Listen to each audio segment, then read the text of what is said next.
What's the worst coworker you've ever worked with? He just wouldn't work. Just wouldn't. This was in a research lab. He was a visiting researcher from another country, and he spent a lot of time asking tons of non-work related questions, to the point of disrupting others' work. In the course of a year, he designed one very basic experiment and didn't actually do it, just designed it. He was above doing bench work, apparently. He picked fights with everyone doing any experiment related to the one he was planning because he didn't want to have to share credit with anyone. He wouldn't clean up after himself, wouldn't pick things up from the floor. He actually called me in from another room because he wouldn't take a stringless tea bag out of his mug. Also on another occasion, because he had knocked some things off a hanger on the back of the door and, for whatever reason, wouldn't pick them up. It was kind of like working with a child. He must have had servants where he lived. I don't know how, but he was there for his PhD. Boss fired him. He was one of 2 people in her 30-plus year career that she had ever fired. Story 2.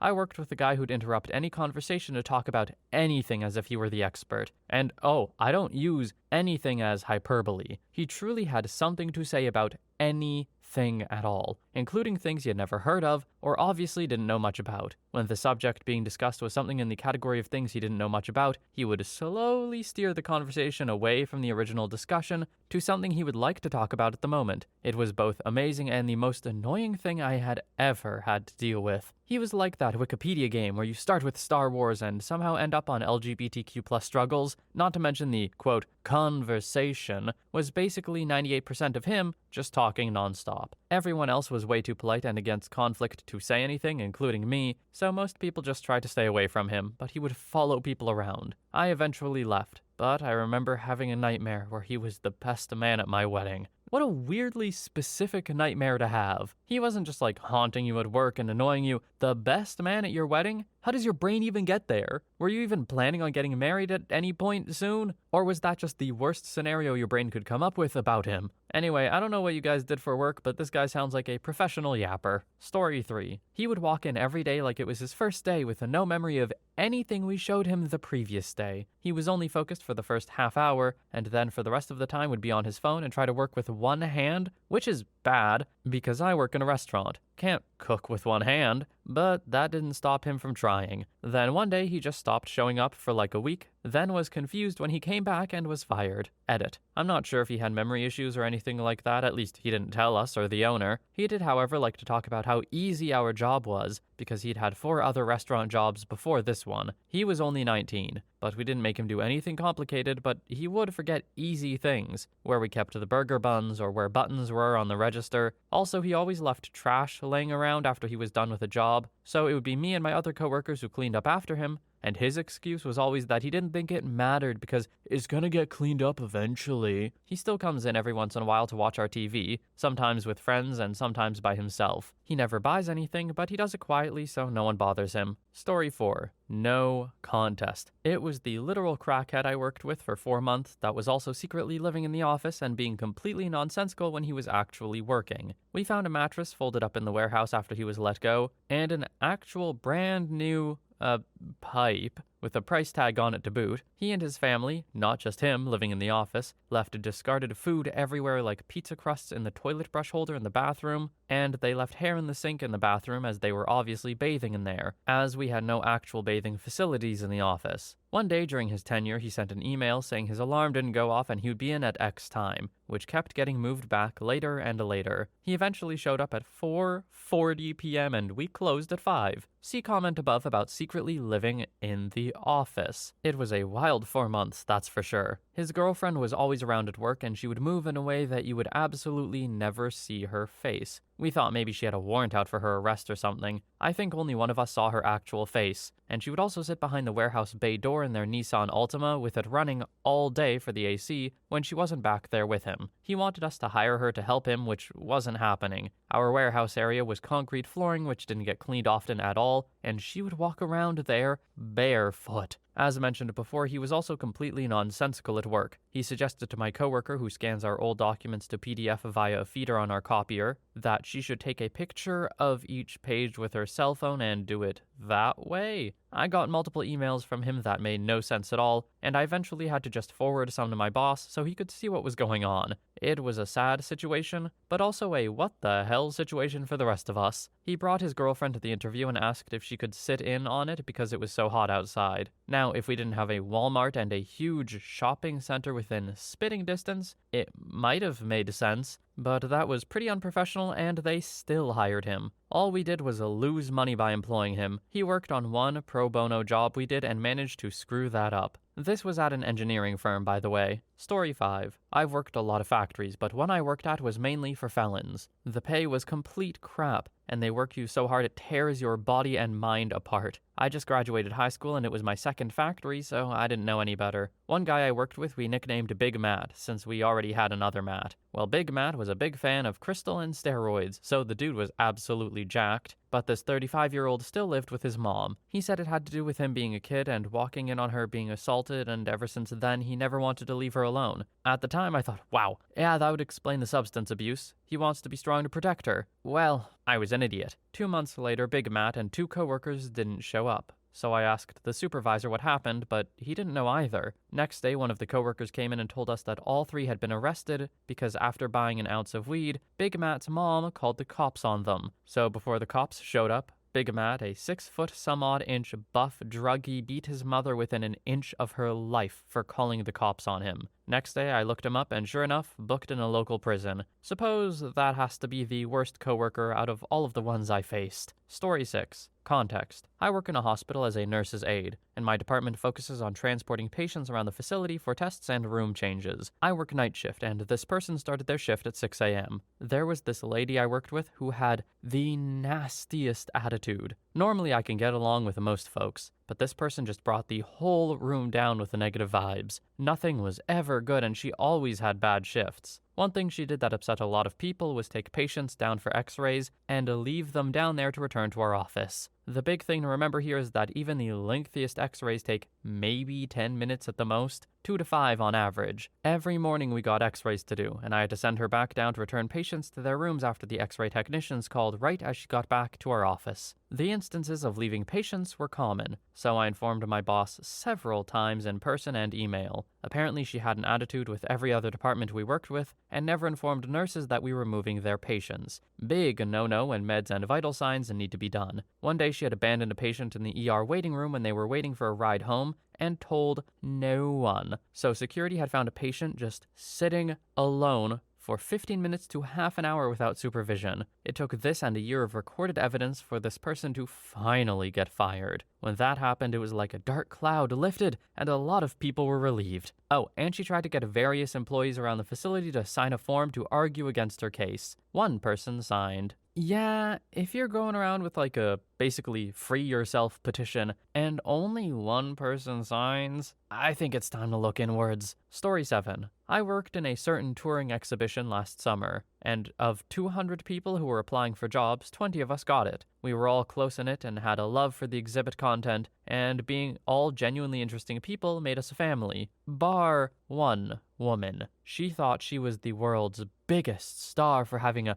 3-second cameo on Game of Thrones. She sent harassing messages and calls to many of us. She harassed a lovely guy on the shop team who had no interest in her, undermined the bosses constantly, talked back, was rude to customers, and when she thought we talked about her behind her back, she got defensive and spiteful. We didn't. One day she got knocked back for good by the shop guy and for some reason decided to take it out on me. Started slabbering about me around to every other coworker, but never to my face. She called me a white snake. Now, I'm albino, and my hair color got me seriously bullied in school along the vein of her insults, so her name-calling was actually pretty hurtful. I had enough and took it to HR, and she was fired for her actions. I could go on, but she doesn't deserve any more thought. Story 8. I worked in childcare, and they had hired a new assistant/trainee teacher for my room. Each room has 2 teachers. She just constantly argued about the dumbest crap, and always tried to argue with me about both company and state childcare policies because, quote, that's dumb. Also was late every day of her first week there. It all just started adding up until I was changing diapers and she was holding a 2-year-old child on her lap. I see a child biting another child and say, "You need to go help them," as I have a child in the middle of a very explosive situation who is up on the changing table and obviously I can't leave him there. She doesn't get up, and I repeat it. She says, "Well, I have this kid on my lap." So I say, "Take him off your lap." She responds, "He's strong," like this grown, freaking adult is unable to move a 2-year-old off her lap because of some weird super strength. Then the child bites the other again, and at that point I'm mad. I tell her to get up and help them now. She proceeds to then say, "So what? I have to watch these 4 kids while you just have one up on the table?" Like I'm somehow supposed to have multiple children on the table at once to make her job of sitting on the floor making sure kids don't get bit twice in a row easier, and our ratios were 4-to-1 anyway. I finished my diaper change, stuck my head out the door to my supervisor and told her, "Get this lady out of my room." And they did. They wrote her up after reviewing the footage of the incident too. She was fired for no call, no showing the next week. I've worked with a lot of idiots in childcare, but she was so crappy in such a short amount of time. Story 9. About 2 years ago, I started work as a receptionist in an audiology clinic. So we do hearing aids and hearing tests. The only thing I knew about hearing aids before I took this job was that my grandpa had one. 8 months after I started, so at this point I have 8 months of experience with anything related to hearing, they hired a new provider, who I would later discover knew nothing about, anything. Not hearing aids, not basic, you should know this if you've ever had a job, not how to handle talking to bosses, patients, people over the phone, etc. Example, we had one patient who left her hearing aids with us to be fixed. She would call every once in a while to check on them. I would say, "I'll ask the provider to call you and update you," which I did. 4 months later, the same patient calls. I discovered the provider had been ignoring me every time I told her to call the patient, and just straight up didn't call her ever. Another example, she would never, ever remember to clock in or out. Ever. It was a daily struggle with her. She would have to send in time card adjustments every day, and then complain to me when my boss was annoyed. She didn't know how to fill out repair forms, so every time we had to send something out, I would have to double check and make sure everything was filled out correctly and legibly. Again, she is the provider who is credentialed in this field. I'm the receptionist who has 8 months experience with hearing aids. She wouldn't do chart notes for weeks, literally. She would have patient charts stacked in the corner of her office for days, forget to make chart notes, put in incorrect dates, spell the patient's name wrong, so I would have to double check every chart before putting it back on the shelves. If she didn't know what to do with the patient, which was common, she would just do nothing. So I would have to pick up all of that slack, deal with the patients, take their complaints, talk to manufacturers over the phone. There were even times where I had to recommend hearing aids to patients because she just wouldn't. She would constantly forget to have patients sign paperwork. I would put a post-it on the chart saying, "Patient must sign." I would tell her beforehand, and yet she would still let them leave without signing purchase agreements and medical waivers. She could not keep track of the time. She would be going 10 minutes to 30 minutes over appointment times, and I would have to deal with the upset patient. I would tell her, "Hey, time warning," and she would say, "Okay," and then ignore me. She would keep elderly patients in for her new patient appointments for like 2 or more hours, usually an hour-and-a-half appointment. Sometimes patients would have to tell her they need to leave because they were tired or their feet hurt. These people are in their 80s after all. And the best part, everything that went wrong was my fault. She would blame me for her poor job performance, her inability to retain patients and sell hearing aids, everything. After 6 months of this, I finally spoke up. I hadn't said anything up to this point because she was a really nice person apart from work and I felt bad for her, but everyone has their limits. And also, our company was starting to zero in on her because she wasn't making them any money. She was put on daily Zoom meetings with our boss and trainers. When this happened, they finally realized why she was making almost zero money. Obviously because she was super incompetent. They fired her. They told her they were shutting down the clinic altogether, but instead they hired a new provider with loads more education, experience, someone who's confident and young and knows how an iPhone works. The only thing I got from this experience was a 30-cent raise at the end of the year and a major increase in my anxiety med dosage. Also, I guess I learned about my job. Also, the new provider and I are BFFs, so my job is much more enjoyable now. Story 10. The CEO's girlfriend was a devout vegan who would patrol the office around lunch to make sure that anyone who was eating meat promised to not use the sponge in the kitchen to wash anything the meat had touched. She did this in yoga pants and heels, but because her personality sucked, she wasn't remotely attractive. For April Fool's Day, I rinsed out a carton of chicken broth and filled it with mango juice and made a point of pouring myself a glass and drinking it in front of her. She was disgusted, so it was twice as delicious. Edit. She is both the financial manager and the HR person, so every problem that anyone had at the company became pillow talk between her and her fiancé, and he would sprinkle in the things she told him at meetings as if the problems were supposed to be common knowledge. This pair was a piece of work. He had been overheard saying, "I wouldn't care if I didn't hear music again in my life." Who says that? Sociopaths. That's who. I was eventually fired, and the official reason was that I had, quote, photoshopped grotesque images of several people in the office. What she failed to mention to the Department of Labor rep was that I had done it on my own time, on my own computer, and each coworker had requested I do them next after I initially just did myself. My own photo just had my eyes moved further apart, so I looked abnormal but not out of the realm of possibility. For other coworkers, I flipped their faces upside down, made their eyes too big, removed their noses, facial hair, or covered their mouths up with beards. During my Department of Labor chat to work out my unemployment, the agent asked me to email her the photos and it made her audibly laugh. Being fired was worth it, just for that. Story 11. I've had a bunch, but bag salad was the worst. It was my job to train her on a position only I knew how to do, and they lied when they said I would definitely be involved in the interview process. I'm still not sure why they did that. No hyperbole, I crushed that job. Exemplary reviews every year and positive relationships all around. I didn't need or want the help, but they said they were hiring her for the, quote, anticipated future workload. It's been so long I don't even remember why she got the nickname Bag Salad, but it really suited her somehow. She was gluten-free, and whenever food came up at all in any conversation she could overhear, she would bring it up. She spoke in this confused, sing-songy way like, "Oh, I'm not sure if I can have that. Do Twizzlers have gluten? I'm gluten-free." She didn't understand how to take messages, reply to, or forward emails, or print anything. She spoke to herself all day long in this half-whisper, lip-smacking way like, okay, if I just copy, oh no, maybe move it, but okay, maybe, and then would turn to me with buggy eyes waiting for me to acknowledge her rather than just asking. Her nose whistled with every breath, but when she breathed through her mouth, she would smack her lips or tongue. She loved Big Bang Theory and would regale me with the plot lines of episodes she would watch, including, "Oh, and then the Sheldon goes bazinga, and oh, how I laughed. Goodness, it's so funny."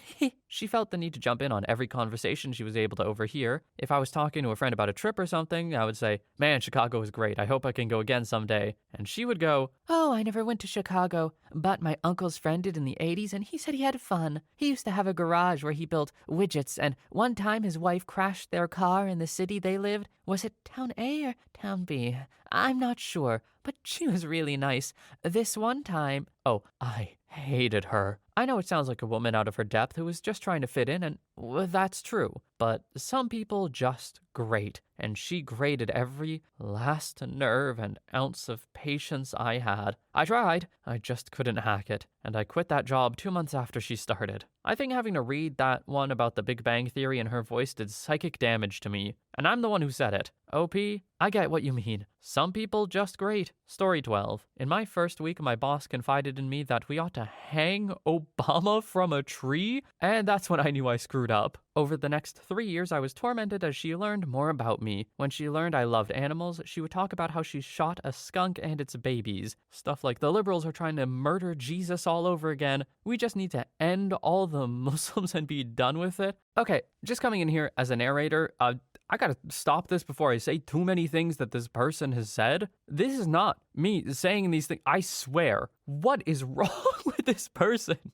This is unbelievable. Anyway, sorry for butting in the middle of a story, but what is going on? Anyway, on with it. Everyone on the team except for her favorite had gone to her manager about her comments and behavior. We lost 5 employees in 4 months, and all of them had listed her as the main problem. Finally, after 3 years of her doing her thing, I finally snapped. I demanded to speak to her out on the patio of our office and tore into her for at least 10 minutes, viciously explaining to her why she's a terrible human being, and I just let everything loose. The next day, I was asked to go to HR, and they asked me what happened. I say, "How much time do you have?" They say, "However much you feel you need." Oh yeah, I was definitely getting fired. And I say, well, it all started when she told me we need to lynch the president. And for 2 years, I went through my entire dossier I'd been keeping on her for the last 3 years, and HR was rightfully terrified. She was called in later that day, and the next day after that, the VP of Marketing addressed the team and explained she wouldn't be returning, and she's agreed to take another position working alone from a different building. She quit shortly after that. I got another 6 months before I saw I was about to be let go for poor numbers, and her pet wound up being her replacement. She was much better at the job, but I was horrible in the position and had a terrible view of the company. The pet recommended that I go to IT to talk about a possible position, and over the Christmas holiday I taught myself enough to get hired on as a help desk supporter. Been there for 2 years and I love my job and company. Despise the marketing department though. Story 13. In the interview, something along the lines of, "You're quite young. How do we know you'll be responsible enough to work with our team?" As if she were running an Olympic team and not a fast food joint. I know this is not an unusual question, but her attitude spoke more than her words. Well, I was technically homeless, a young teenager at the time staying in a shelter. I explained this being my motivation. I needed a day program, wanted a permanent place to live, and someday to be comfortable enough financially to go back to school. Before I was homeless, I had amazing grades in school, volunteered with the Red Cross and a few other organizations, babysat for many families, had my babysitting course and first aid training, so it wasn't as if I had a terrible resume, but she talked down to me as if I should be kissing the ground she walked on, just because she provided me with an interview. Well, a week or two went by and I didn't hear back from them, so I assumed I didn't get the job. Third week, I got the call and was told to come in later that week for training. Again, attitude. She didn't ask, she didn't offer, she demanded I be there. Well, I had gotten another job, but I was more than willing to work too to achieve my goals. My very first day, on my very first shift, I was given the most basic instructions. Read the employee handbook, then come get her. It took me no time. She was adamant I was illiterate because I was so quick, so I must not have read it. She was pointing to random words, getting me to read them. It was annoying. But goals, homelessness and all. She walked me over to a till, put me on a headset, and told the other woman at the till to make me do all the work. I tried my best, but zero training on anything, no guidance, on a weekday lunch rush in an industrial area. It went bad, fast. Mid-order, she grabbed my arm and dragged me into the office. She berated me for a solid 10 minutes on how I was just some pathetic, disgusting, homeless scum with no manners, no one wanted me, and no wonder I was homeless. How pathetic. Honestly, it makes me cry thinking about how cruel and harsh she was. She had no idea I was homeless because my parents were beating me, starving me, neglecting me. No. She just knew I was this young, homeless piece of crap. I took it, not a tear in front of her. I knew if I cried, well, let's just say, had I had a therapist then, I would have been diagnosed with battered woman syndrome much sooner. I knew not to cry. Finally, she was done. I took off the headset, went to the staff room to change, grabbed my stuff, and left. No one said a word to me. I just left. Once in the parking lot, just far enough away to be in the same lot but in front of a different business, I fell to my knees and began crying. Rage crying, sobbing, full-on breakdown. You know the kind. Like it feels like you'll never stop. Someone came up to me and put her arm around me, and I just cried in her arms. When I was done, I finally saw who it was. It was the assistant manager from the exact place I just left. I was flustered and furious and embarrassed. She just looked at me and told me, "Manager is an absolute female dog. So much so, she's actually being fired this week, and I'll be promoted to her position. What she did was wrong. If it's okay with you, I would still like to hire you. I think you would be a great asset." We had a brief discussion about the current manager, how the owners would hear about what she had done to me, and if I still wanted the job, she would contact me later in the week to arrange a schedule for me. I went in that Saturday, met the owners before a staff meeting where they introduced the newly promoted manager, explained the previous one had been let go, and introduced me to the team. I was offered the job with a slight wage increase, and I worked there for nearly 10 years. I got my high school diploma, went to college, literally became an adult there, and worked my way up the chain of command. Well, as high as I could, since the manager was so incredible, the turnover rate was crazy low. Literally my best and worst bosses of all time at that place. Being almost 25 to 30 years ago, obviously no Facebook, and I haven't kept in touch with much of the crew. But some days I think back on that place. The staff, the customers, the friends. I hope they're all well. Story 14. I worked at a foreign embassy years ago, and let's just say the work culture / interactions between different tiers of employees was very different from what I was used to. Hands down, the worst example of this was the ambassador himself. He would regularly have screaming temper tantrums whenever someone disrespected him or otherwise did something he didn't like. I mean literal screaming, at a volume that could be heard in the entire 3-story house. He only did this to the employees from his own country, not the native hires, so I didn't get to see it up close, but I heard it plenty of times. Also, we live in one of the most peaceful countries on the planet and have strict gun laws, but because he was a diplomat, he could willy-nilly buy himself a gun, which he did, and then he walked around with it in his pocket, from where it would randomly drop out to be found in odd places around the embassy. This impressed the other diplomats so much they all went out and got guns too. Story 15. I worked at Starbucks for a year, one of the very worst years of my life, and while I was there, I had a coworker named Eric. I was at the till one day, and Eric came in with his resume, and there under his name he had typed Architect of Imagination.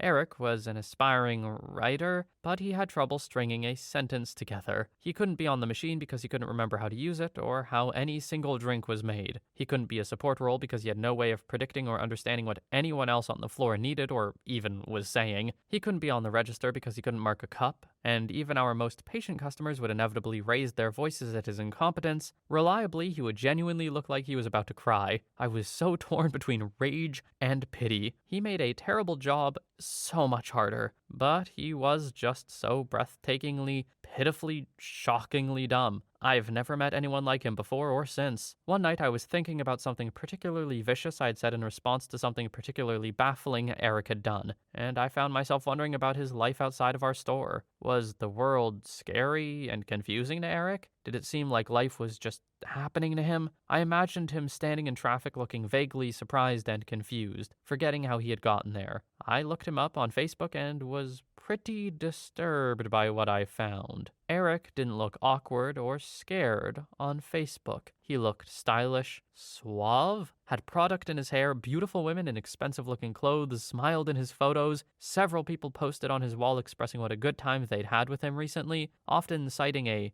quote, writing sesh. It felt like I was on a different plane, like I was having a stroke. So then my question became, who is Eric? And who's scamming whom? The popular theory in the store was that Eric was essentially a method actor doing research for a book or script. I came close to asking him about it a few times, but I was afraid that I was wrong. I imagined myself over and over asking, are you a method actor or are you truly this stupid? It just wasn't something I could bring myself to risk. I wonder about him all the time, actually, and who he might be terrorizing today. OP has accidentally written a good mystery because, yeah, I want to know who Eric was. If he seemed like he was doing pretty well and knew what he was doing online, maybe he's just really incompetent or not good at interacting with people in person, but in a controlled environment, like, I don't know, a writing sesh, he's really great at what he does and can get stuff done. Or maybe the theory is right. Maybe he was essentially method acting to study for writing a book or something.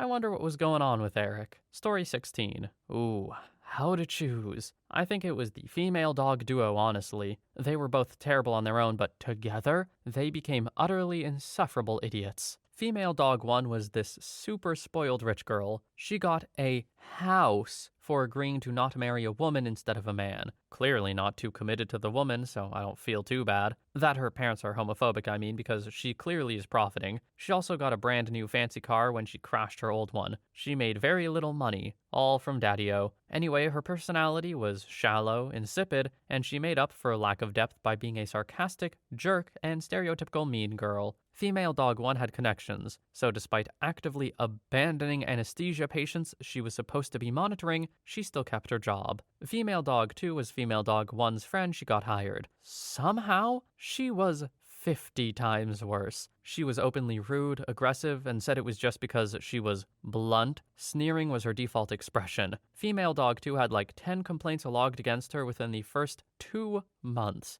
But they didn't want to fire her because we had a new staff manager person, and she was an absolutely useless, cowardly waste of money. Together, they basically talked crap about every other person in the small building, family-owned. If you ran afoul of one, the other would magically appear to back her up. They were horrible harpies that deserved to be freaking incinerated and made the work environment utterly toxic. 2 girls quit before I did, one after logging multiple complaints, and even calling in for mental health because, quote, I can't handle them today. I lined up another job and dipped. I don't miss them whatsoever. Story 17. The guy who would 1. Work 11 to 7:30 instead of 9 to 5:30, claiming cancer remission, making the morning hard for him, but never proving it no matter how often HR requested something from his doctor. 2. Not turn up for work and not call in, again, cancer, totaled 30 days off sick in 6 months, more than a day a week. 3. Claim he had done work but you would never see evidence. 4. The week he got a work laptop, claimed his mother was in hospital so he would work from the hospital, but it turned out he had decided with his mates to go to London and have a week-long bender. I was nominally the junior who was still in training at that point, and he was the one training me. After the bender, he got fired, and my boss and I started looking into things. He had done nothing beyond posting cash, not always accurately, to customer accounts. Invoices were wrong, customers had asked questions which he hadn't answered for weeks, implying that training me was taking too much time, even though he and I were only in office together for like 4.5 hours out of a day. No reconciliations completed, the list goes on. Took my boss and I 6 months to get to a basic "this is all right" data position, and another 6 to get it running like we wanted it to. Story 18. For a few summers in high school and college, I worked as a groundskeeper at a large hotel complex. As a seasonal employee, I was paired up with the year-round full-time groundskeeper during my shifts, and then he and I would work alternate weekends. He retired suddenly when I was at school, so by the time I returned for the summer, they'd hired a replacement. Ed was a lateral hire, having previously worked in the hotel's kitchens. He was in his 50s, but based on his maturity and intelligence, not much more than a teenager. I heard some rumblings about him being a little off, but I didn't pay them much mind, since I knew I would be spending the whole summer with this guy and didn't want our relationship with any preconceptions about him. The first thing I discovered was that, well, he was dumber than a box of rocks. He used words he didn't know the meaning of, so of course they didn't make any sense. Whenever the subject of music would come up, he'd never fail to mention that he didn't like that, quote, rap crap bull crap. 15 years later, and I can still hear him saying that phrase. He laughed at the dumbest little things. He put an ice cube on my seat in our golf cart, which we used to get around the property, and I would sit on it, notice instantly, stand up and brush the seat off. Wouldn't even get my pants wet. But he would laugh his butt off as if it were the prank of the century. Our golf carts had roofs on them.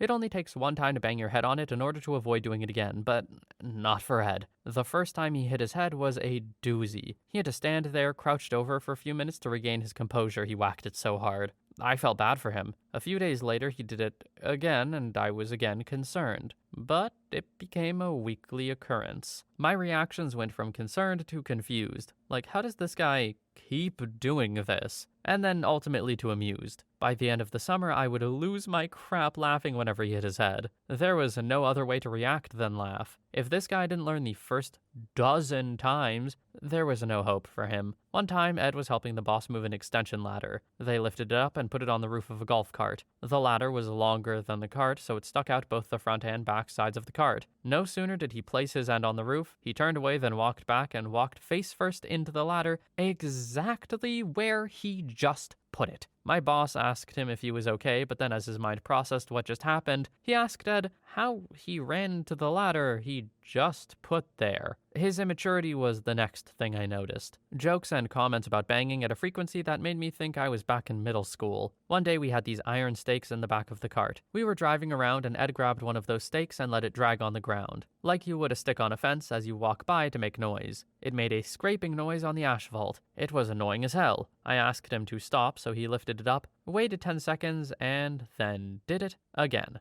I again asked him to stop, which he did, but he restarted shortly after. That particular day, I wasn't in the mood for his bullcrap, so I stopped the cart in the middle of the street, took the key, and walked away. He ran after me and begged me to come back and that he wouldn't do it again. Fortunately, he didn't. My coworkers told me stories about how he was on the days I wasn't there. More of the same. Constantly tripping over stuff, falling downstairs, banging his head. They eventually started referring to him as Homer Simpson because he was such a doofus. I could feel myself getting dumber every day I spent with him. His childish antics drove me insane. By the end of the summer, I'd had enough. I decided to find a new job for the following year because I knew I couldn't spend another summer with him. Last I heard, Ed got injured by getting his arm stuck in the cardboard baler and couldn't work for several months. How he did that, I will never know. You can't turn those things on unless the safety gate is closed, so it's not like it was running when it happened. He ultimately was never medically cleared to return to work, so I don't know what became of him. I was Facebook friends with him when I was in college, but got sick of all the Candy Crush and Farmville invitations from him, so I just unfriended him. Story 19. It's funny, but I don't have a single worst person as much as a worst, archetype. At every single job I've had, there's been a middle-aged woman who's been there for a ridiculously long time and complains about literally everything. Just belly aches, nonstop. Every new thing is an unnecessary imposition. Every day is a titanic struggle. She moans, she pouts, she grumbles under her breath. She's not nearly as good at her job as she should be after having done it for 25 years. She shares inappropriately detailed information about her personal life, whether that means who she's dating, her health problems, or her out-of-control teenaged or adult kids. It's always at least one of those, though. She usually also openly defies the bosses, but nobody will really do anything about her because she's been there longer than any of the management, and somehow they're all kinda scared of her. Makes no sense. But there's been one at every job, no matter what kind. I've worked a lot of different jobs since college in a lot of different fields. Every warehouse, office, every coffee shop and call center has this person. No exceptions. I've come to the conclusion that this kind of person is inevitable, and somehow integral to every workplace in some way that I can't grasp. In the same way that mosquitoes are important to an ecosystem in ways you wouldn't understand unless they were extinct. And you wish fervently that they would go extinct when you're covered in itching welts after an otherwise lovely evening at the park. Just like you wish fervently that goddamn Linda in accounting would just shut up and go to work somewhere else if she hates it here so much. But there's an ecological niche that has to be filled. So even if she did put her money where her whiny freaking mouth is and leave, a new Linda would ascend. Whoever was the second most tenured and jaded would take on the mantle and invite all the new hires out for lunch on their first day to tell them, quote, how it really is around here. It's just the way of things. Not for me to know why, but there has to be one. At this point, I think if I ever got a job and didn't encounter this person, I would spend weeks with an uncertain sense of dread about something I couldn't articulate, because a workplace where nobody stirs up drama like it's their job would feel wrong. I've never experienced this myself, but I gotta say, if I don't know exactly how OP felt just from how they wrote it, I don't know if I've ever been able to palpably feel someone's anger just through text before. Not even anger, that's not the right word, I don't think. It's like a seething sort of resentment, with a little sprinkle of exhaustion. Can anyone in the comments attest to this? Do your workplaces have Lindas too? Let me know. Story 20. Many years ago when I was young, working in a kitchen, I worked for a few months with a guy who was a complete nutcase. He was mid-late 30s, super smart and educated in a self-taught way, but he was one of those guys who would get angry at the slightest bit of stress. The sort who never gets aggressive towards people, but towards objects. Punching walls, slamming pans on the counter, that kind of thing. He was only 5'5"-ish, but worked out and was buff as hell. He had had a crap ton of jobs before our place and apparently never stayed at one place for more than a few months. In retrospect, I figure he probably had a lot of unmet potential and was very frustrated. Anyway, working with him was pretty intimidating, particularly as I was young at the time.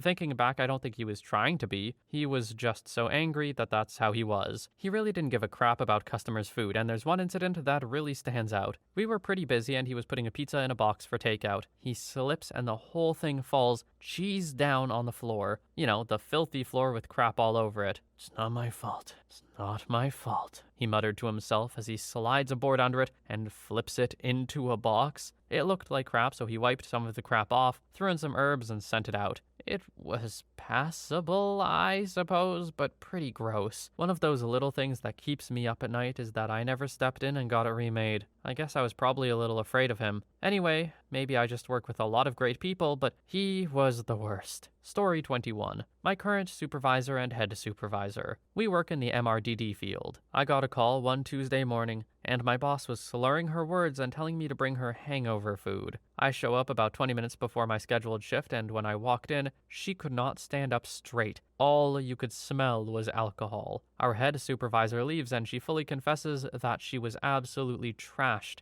and that she had been drinking from 9 p.m. Monday night to Tuesday at 12 p.m. with our head supervisor on the clock. She then proceeded to sleep and leave me to care for 4 individuals for 8 hours while she was still on the clock. That following Thursday, I show up to work again, and she got in my face. Again, it smelled like a bar. She told me if I told anyone, I would lose my job and licenses. That weekend, she tried to force me to work a 3 p.m. to 4 a.m. shift because someone had a fever and couldn't come in. When I told her I was not required to cover anything outside of my shift without prior consent, she screamed again in my face and told me to just leave. I called my head supervisor, and I haven't heard anything still. 2 weeks later, I ended up breaking my foot on my weekend off. I called her from the hospital Sunday afternoon, telling her I have to have the next 48 hours off to somewhat start the healing process, and she refused that. She put me on light duty. I show up Monday afternoon, 26 hours after I got the proper medical care for my foot, said something about my foot hurting, and she told me, "Well, a chunky girl of your size can't carry your own weight." I'm not small, but I'm happy where I am, and my weight has nothing to do with the fact that I broke a bone less than 48 hours ago. Then she proceeded to leave me alone with a seizure patient who put herself on the floor, and I had to pick her up. She came back in around 9:30 p.m. to put them into bed, and she was drinking again. Story 22. I got promoted from cocktail waitress to bartender the night the manager overheard the, quote, bartender ask me, literally in so many words, "What goes in a rum and coke?" No idea how she got hired. The other waitress used to screw with her by ordering 2 screwdrivers and 2 vodka and orange juices.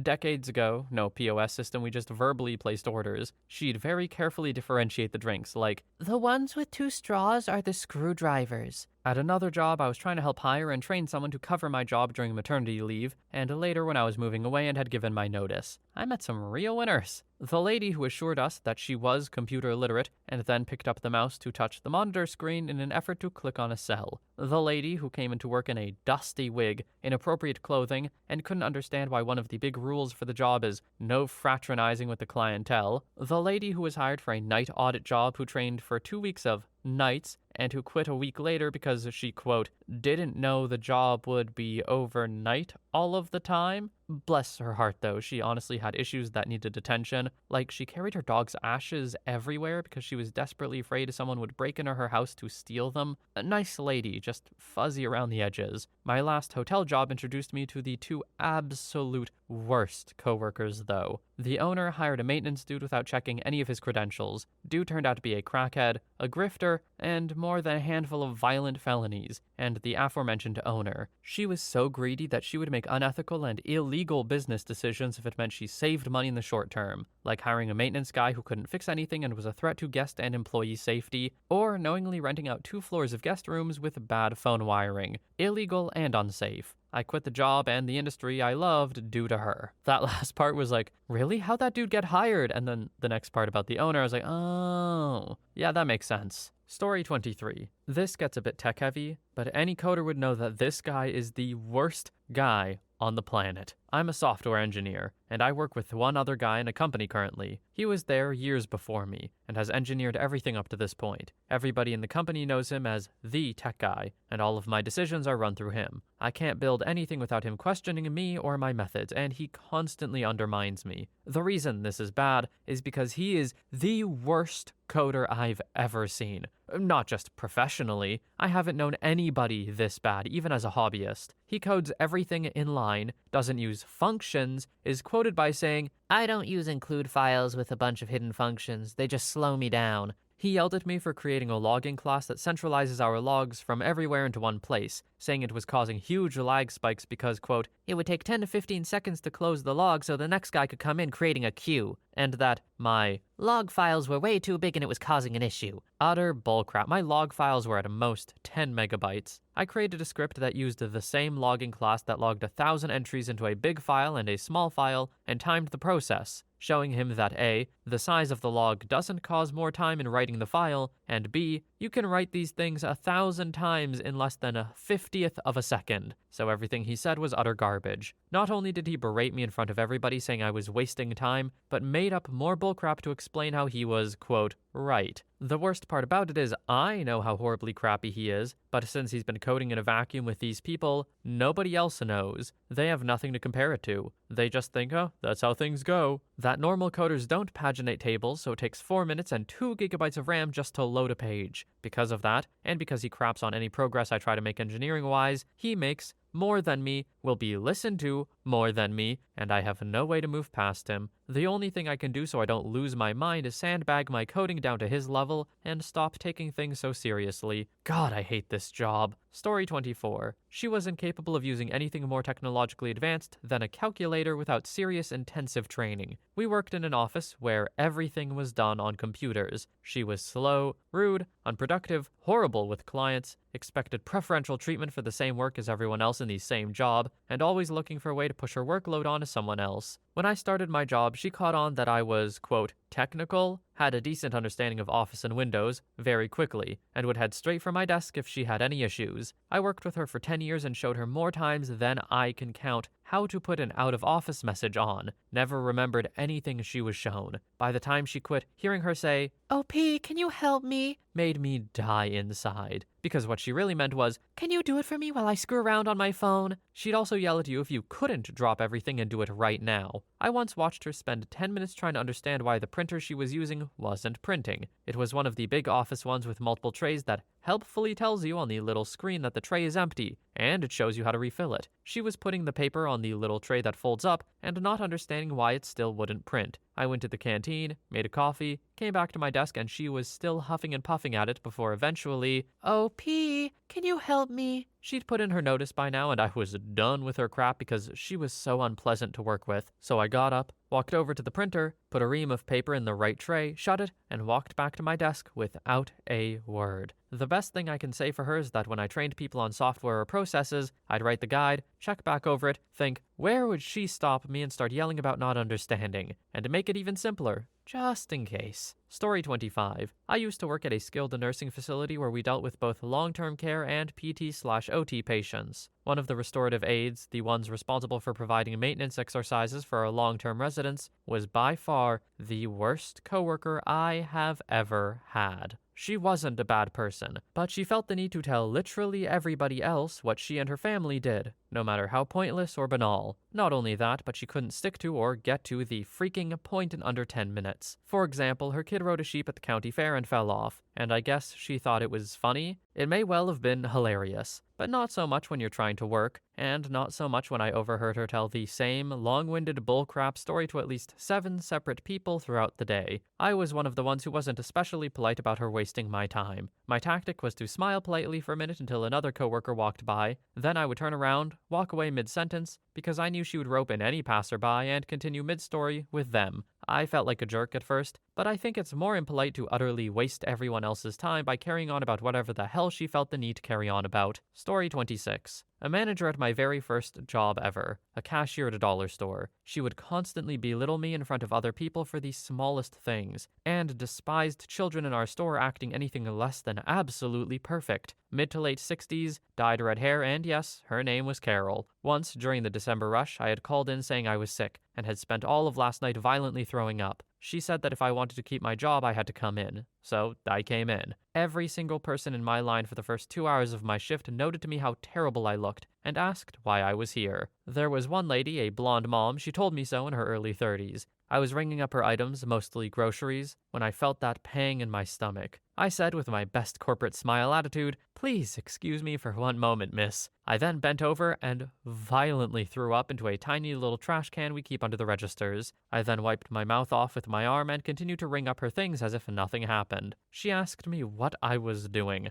I told her I couldn't go home if I wanted to keep my job. This woman was mad. She got Carol and demanded to know why she let sick young people come in feeling this sick. I was 18 at the time. Carol tried to brush it off, saying I was fine. The mom would not budge. She said that blank from corporate was a friend of hers, and she was going to let her know exactly what kind of manager Carol was being. Carol's eyes got big. She told me to go home immediately. I told her I would empty my trash and till out and leave. Carol said she would take care of it. I still felt terrible, but at least my job was safe. Until January. When I went in to get my hours for the week, Carol hated proper calling in for that, and I was told I was being let go. Cuts had to be made, apparently. A bunch of crap. What kind of ego must a manager have to make a throwing up, essentially kid, 18-year-old, come into work? Or any age for that matter. It really doesn't matter. If someone's throwing up, they probably shouldn't be at work. Just a thought. And that goes doubly for any customer service position. Story 27. I work in a large company, but the office group I work in is small. One of the leads on the factory floor has a crush on this woman that works in my office. He stops by multiple times per day, even though his shift and hers only overlap by 4 hours. She's about 15 years younger than he is. They're both married. Not to each other, obviously. She's Facebook friends with his wife. She has no interest in him at all, but he thinks we all believe he's just being social. She doesn't want to rock the boat by complaining about him, so we've all put up with him stopping by to flirt and make small talk.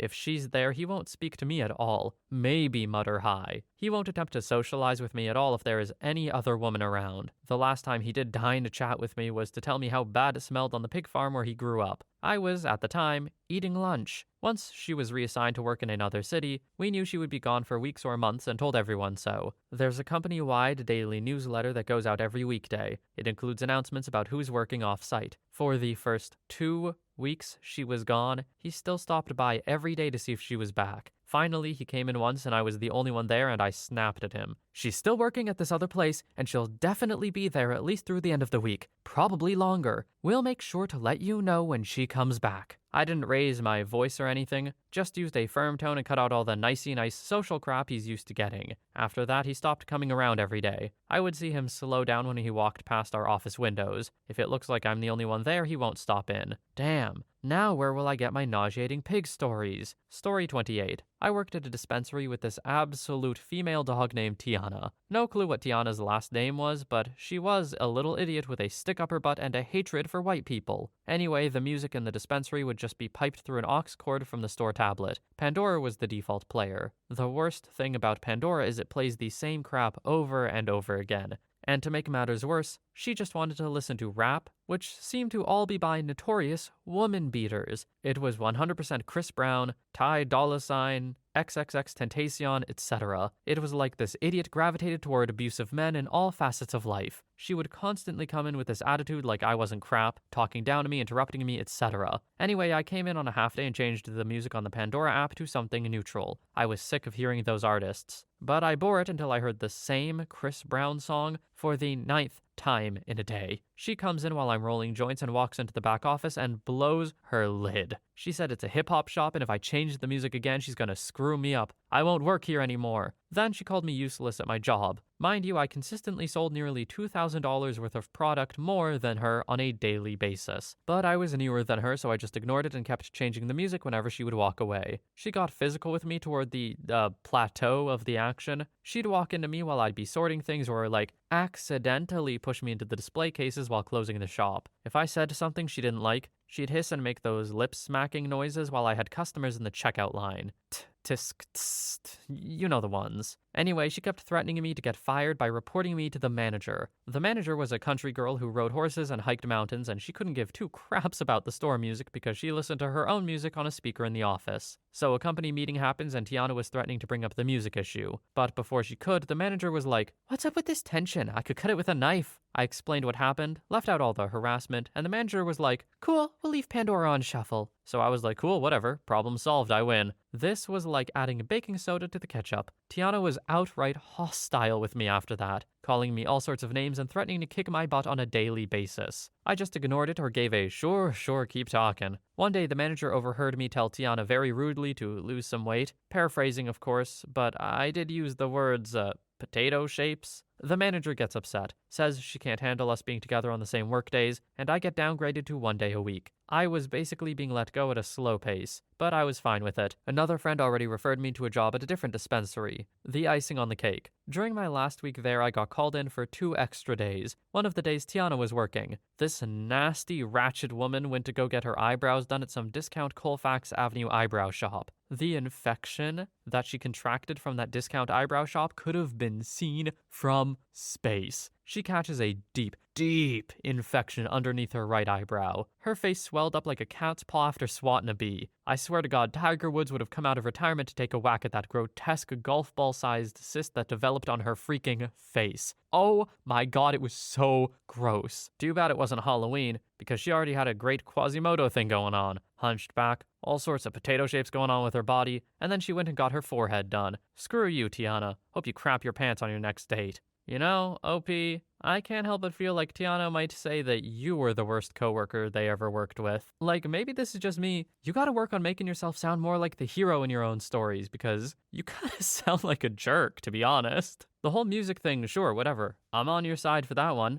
But then you're just, harassing her body and weight? Like, come on. I get you don't like her, but why? I don't get what points this is winning you. I hate to say it, but I think your manager was kind of right for downgrading you to 1 day a week. Story 29. The worst coworkers I've had are just jerks. I've had several jerk managers. One manager literally went up behind this girl who was bending over, pressed into her, and said something like, "Yeah, girl, just like that," or something. He was like 20 years older than her and probably another 200 pounds heavier too. Another time, the same manager had a customer walk in with headphones. She obviously didn't want to be talking to people. He proceeds to catcall her from the register, like 13 feet away from where she was sitting. "Hey girl, hey girl, hey girl!" She takes her headphones off. "You nasty girl." Yeah, that was the extent of his catcall too. Another manager fired me for leaving an hour early after being berated, ending with a knife being thrown into the sink where I was doing dishes. A sharp knife. Was told I wasn't fired for leaving early, but because I called the owner of the franchise to tell him what happened. Genuinely probably could have sued the company and won, but I was just not in the right place mentally for any of that. Was dealing with my demon ex-girlfriend instead. Another manager made fun of me along with my coworker in front of our entire staff. A different manager would follow me around and micromanage me, saying, "You did this wrong," for things that I was,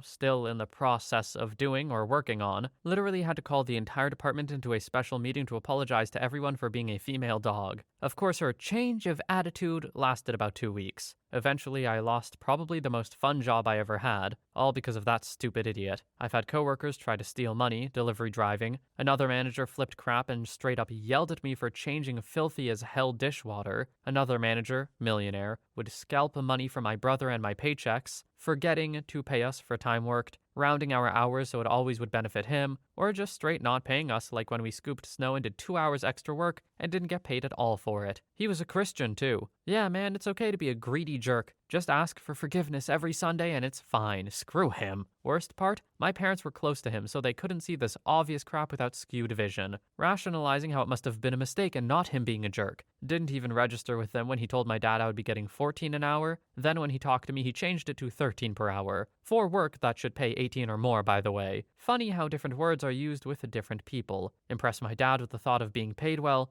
then decide, nah, just be a greedy jerk, and change the price to fit your already thriving butt. Greedy people make me sick. Story 30. I worked at a grocery store for a few years. Eventually, this one guy gets hired on to work the front. He's a talker, perfect for being at the cash register or bagging groceries. Very quickly, it became obvious that he only had the mental capacity to bag, so that's what he did. His issue was that he cared way too much about himself. He'd show up to work late all the time because of every issue you could think of. He spent all his money on training lessons, protein powder and gym clothes, as well as designer clothing to wear. He definitely took care of himself, but he worked a minimum wage job. You can't do that stuff on that job. He rode a bike to work because he couldn't afford a car. The worst part is he would still use "my car broke down" as an excuse when late. What car, man? He didn't even have a license for a car, so again, what car could he be driving? But the worst part about him was he loved the idea of women just as much as himself. If he thought you were cute, he'd bag your groceries, then offer to carry them out for you. Now, we were supposed to offer assistance, but it has to be accepted for us to do anything. He would ask and then start walking out the door with your stuff. At first, I thought it was just him being nice, maybe misunderstanding that aspect of things. But over time, you could see it was only young to middle-aged women who were by themselves and often with just a few bags to carry. They didn't need help and often never said yes. Surprise, surprise, a few weeks later, he's gone. The reasoning was he hit on every single woman possible, and eventually got ballsy enough to hit on our manager. She let the complaints that came in multiple times a day go because she knew he was in a rough spot. She let the regular tardiness go again because he was in a rough spot. He got his warnings, maybe a few extra because when he did work, he worked well. Not that bagging groceries and wrangling carts is hard, but he really screwed himself when he flirted and inappropriately touched the heavily Christian, married manager who was also a former union rep and handled many harassment cases. Even worse was, he knew this. One of the funniest things he ever did was come into work without his work pants on. We had to wear long black pants as a part of our uniform. We had various shirts we could wear, the store colors being black, red, white, and yellow. So he shows up with red board shorts with provocative women's silhouettes on them. Obviously, that's a triple no. Wrong color, inappropriate pattern, but sometimes we let the pants thing slide on a hot day. So in the front of the store where all the cashiers, baggers, vendors, and entering/leaving customers are, he takes his pants off and puts on his black pants.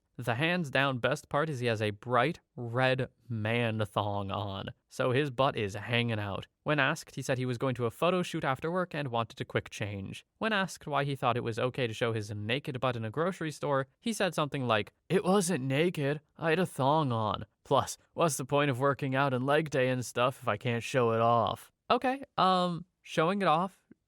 Sure. Maybe try a beach next time. You know, somewhere where you can do that. Not the grocery store you work at. Story 31. I used to work at preschool. The lead teacher in my classroom was a total spaz. Our room had all very well-behaved kids, with the exception of one or two who literally just needed some extra attention. We staffed the room based on ratio, 1 teacher per 5 students. We had 15 students, but usually some were absent or only came certain days of the week. At best, we'd have 12 to 13 kids at a time, and we always had help. Someone was always available for us. This woman freaking demanded that we have 2 or 3 extra bodies in the room at all times to help with these kids. Completely unnecessary. Like, I could easily handle 10 kids on my own if need be. The only reason we needed to do the ratio was because of some policy or some crap. But anytime it was just me and her with 11 kids, she lost her mind. She would panic about how, "I'm so overwhelmed, I can't do this, I need help." Preschool is comprised of 3 and 4-year-olds. If the room got even a little noisy, she would lose her crap at these toddlers, make them put everything away and demand they sit quietly. If a kid cried and she couldn't calm them down by saying, "Stop it, stop crying right now," she would drag them out of the room to the office and tell the manager,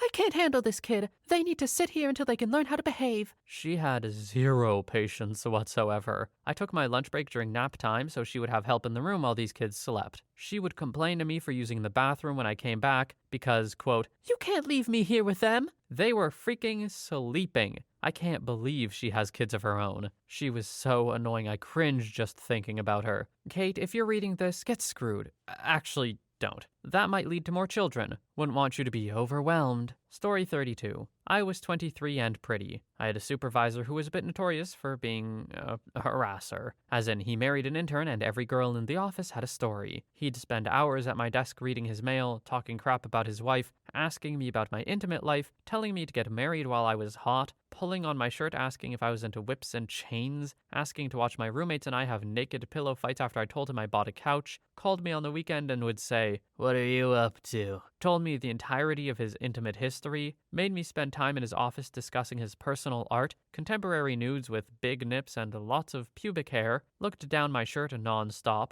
I had to quit wearing button-down shirts because it happened so often. I don't have large breasts. There was a little touching, shoulder, neck, thighs, knees, hips, and the occasional, quote, accidental boob graze. Just an all-around skeevy piece of crap. And if you told him to stop because it made you uncomfortable, he would go to big meetings and absolutely trash your work in front of everyone. Just humiliate you beyond reason. Finally, another coworker reported him. So a friend and I went to head office together and said it also happened to us and could it please stop. We never used the term intimate harassment because we didn't consider it to be that. We just didn't want to have to talk about intimate things or be touched by anyone, let alone a fat dude twice our age. Came in the next week and boss and jerk were BFF. Meanwhile, all the girls and the guys that backed us up were either fired or they made it obvious they were building bullcrap files so they could fire us for cause in 6 months. They went on to give bad references to everyone if they were contacted and sent cease and desist letters to all of us for years afterwards for either talking about the work to other employers or talking about the harassment. A few people filed with EEOC who did absolutely nothing. They called and asked if it was true and head guy said,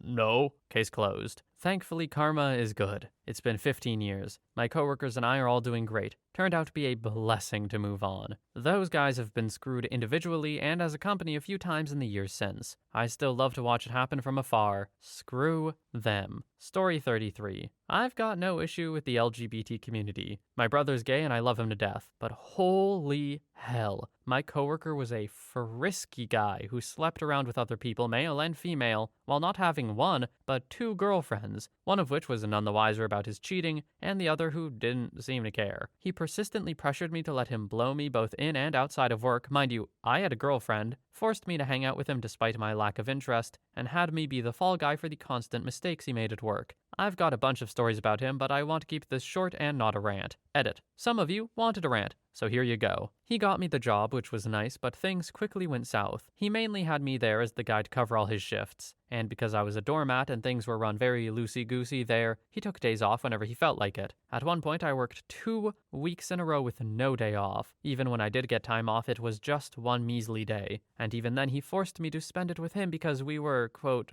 friends? That may not sound too bad, but I was still in college with piles of schoolwork, and I was working 40-plus hours a week, despite only having applied for a part-time position. Life was miserable, but he insisted he needed the days because he had a brain tumor that I never even got to see treatment of. He's still kicking to this day, so I'm not sure if he was even sick. As time would pass, he would tell me about his little escapades and all the shenanigans he got up to, both with guys and girls. Alcohol was his weapon of choice, and he used this to great effect on whoever he wanted to sleep with. He proudly told me once his and his girlfriend's favorites were my girlfriend's sister, as well as a best friend who had helped me out of my shell. These 2 revelations crushed my soul and infuriated me to no end. I'd known both girls since high school, and they were my 2 most precious people. Now they'd been defiled by this insolent, uncaring sludge of a human. Not only did he tell me he was banging them, but practically described everything they did together. I hate to admit it, but until then, I'd never seen my girlfriend's sister as anything more than a friend.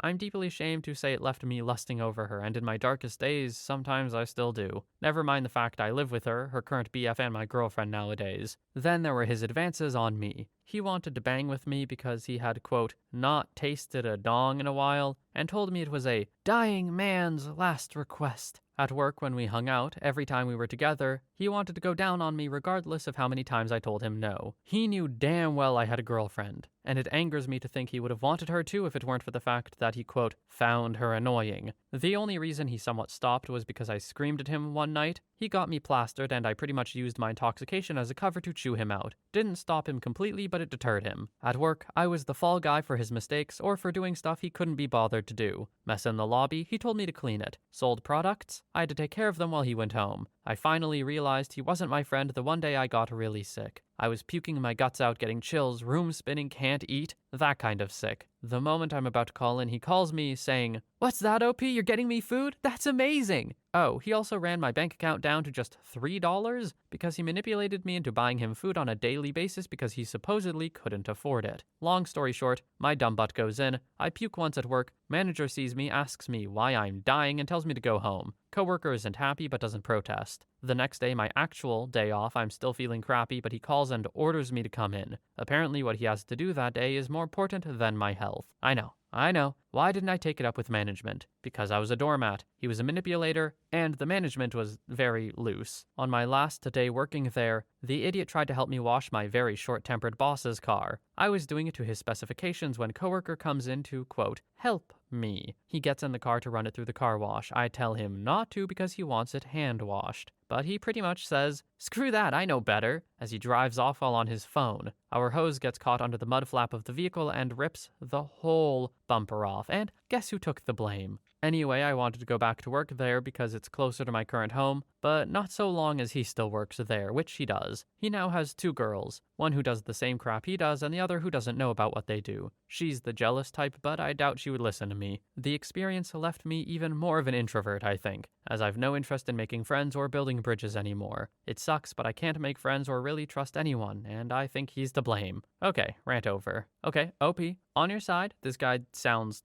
bad. One question though, why'd you put in the part about you lusting after your girlfriend's sister? Like, I promise you, no gun was to your head. You did not have to say that. That was just a weird self-report. Get that under control, brother. Story 34. Freaking Pat. I worked at a gas station. This old female dog was constantly making up, quote, state laws in order to seem like she was super smart and authoritative. She insisted that alcohol had to be bagged to leave the store. She kept coming up with random dates for when the cigarette age was going up to 21. She was extremely rude to customers. She had no idea what she was doing and was incredibly slow. It would take her 4 hours to stock the cooler when it takes everyone else an hour or an hour and a half. I could fill an entire subreddit with her atrocities. Regarding the bagged alcohol, I usually just let her bag it when it was her own customers because I don't care. But once, she came over to my register, grabbed 2 cans of beer from my customer after the transaction and bagged them, saying, "State law." I replied, "I don't think it is, Pat. Show me a source." And she started going off on me on how I was too young to know the alcohol laws. I was 22 at the time. Also saying how dare I contradict her. She was ranting about me to her next 3 customers about how kids these days don't know what they're talking about. A bit later, she called up her tavern owner friend to verify that it was in fact a state law. He apparently said yes, and that was her source. She literally went, "Nya, and threw a crumpled piece of paper at me. The next day, I called up the state excise police, and big surprise, no such law. I wanted to get it in writing so I could show her, but they never responded to my email. It never came up again, unfortunately. Thankfully, she eventually got fired for an employee interaction that I couldn't find many details about. I'm assuming she was racist towards him because she was a racist, and the customer was apparently black. There had been so many previous terrible interactions that she wasn't fired for, so I can only assume it was blatant racism. Story 35. I had a weird experience where right out of college when I was 22, I was hired in a position of authority over people who had been in the company for as long as I'd been alive. So many people hated my guts just on principle. It didn't matter how polite I was to them, it didn't matter what I did, they just didn't like me. So I had a few worst coworkers all in the same place. One time I was talking to a guy named Gary, having a perfectly normal conversation. Out of the blue, for no reason, he interrupts me and flat out says, "You know, sometimes I just can't stand the sound of your voice." It was so unnecessarily rude. Then there was another guy named David. He was the most miserable human I've ever met in my life. Going to him with a request or query was like going into a dragon's lair. You had to be very careful to escape the interaction unscathed. The dude hated everything and everyone. A coworker told me a story of one time after work when they ran into David at the store, and he expressed anger and annoyance at having to buy his brother a Christmas present. That's how miserable of a person he is, to hate Christmas or your own brother or both. Then there was Wayne. Wayne wasn't mean to me, but he drove me nuts. He was a know-it-all and could be condescending. But worse than that, he also had unhealthy obsessions with other women in the workplace, despite being married. He was morbidly obese, between 300 and 400 pounds. He talked incessantly about his babies, which were actually his cats. One time, I swear this is true, we were at a work function, and he was caught drinking from the chocolate fountain. You know, mostly it's a fondue station where you dip skewers of fruit. Wayne was just filling a styrofoam cup and drinking it. Story 36. Once worked with an apprentice on board my ship who screwed crap up on purpose to avoid getting the job order again.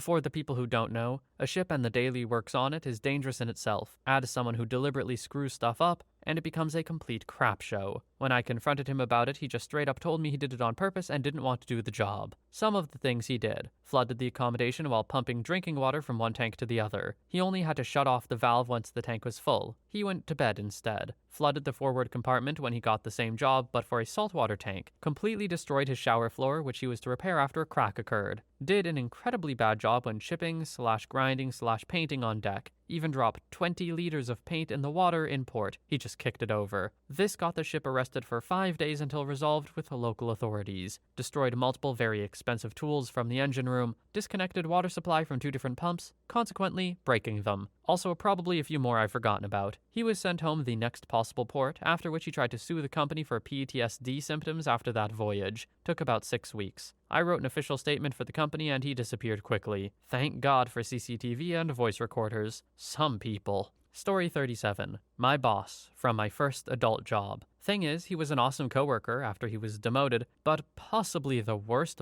boss I've ever had. Severe Asperger's, but thought of it as a strength and not something he had to work on. Really into the systems of the job, but not the job itself. I'm a systems guy myself, so I assumed we would get along, but it was infuriating. I'd come into work first thing in the morning, ready to put the finishing touches on something, and find my entire workstation taken apart and rearranged for, quote, optimization. Of course, it's not really optimized if I can't find anything I'm working on, and I have a client coming in 30 minutes to pick up a finished project. He did this about a dozen times in the 2 years he was my boss. The job had a culture of, quote, we work for an evil corporation, so when we fudge the rules a little to keep the customers happy, it's for the greater good. There was no rule fudging under this guy. We could only use tools certified by the corporation. What's that? The certified tools strip screws and break products? Well, the rules are there for a reason. People are just going to have to get used to broken products. The budget/numbers/systems for our department were pristine, but everything else was on fire, and our customers hated us.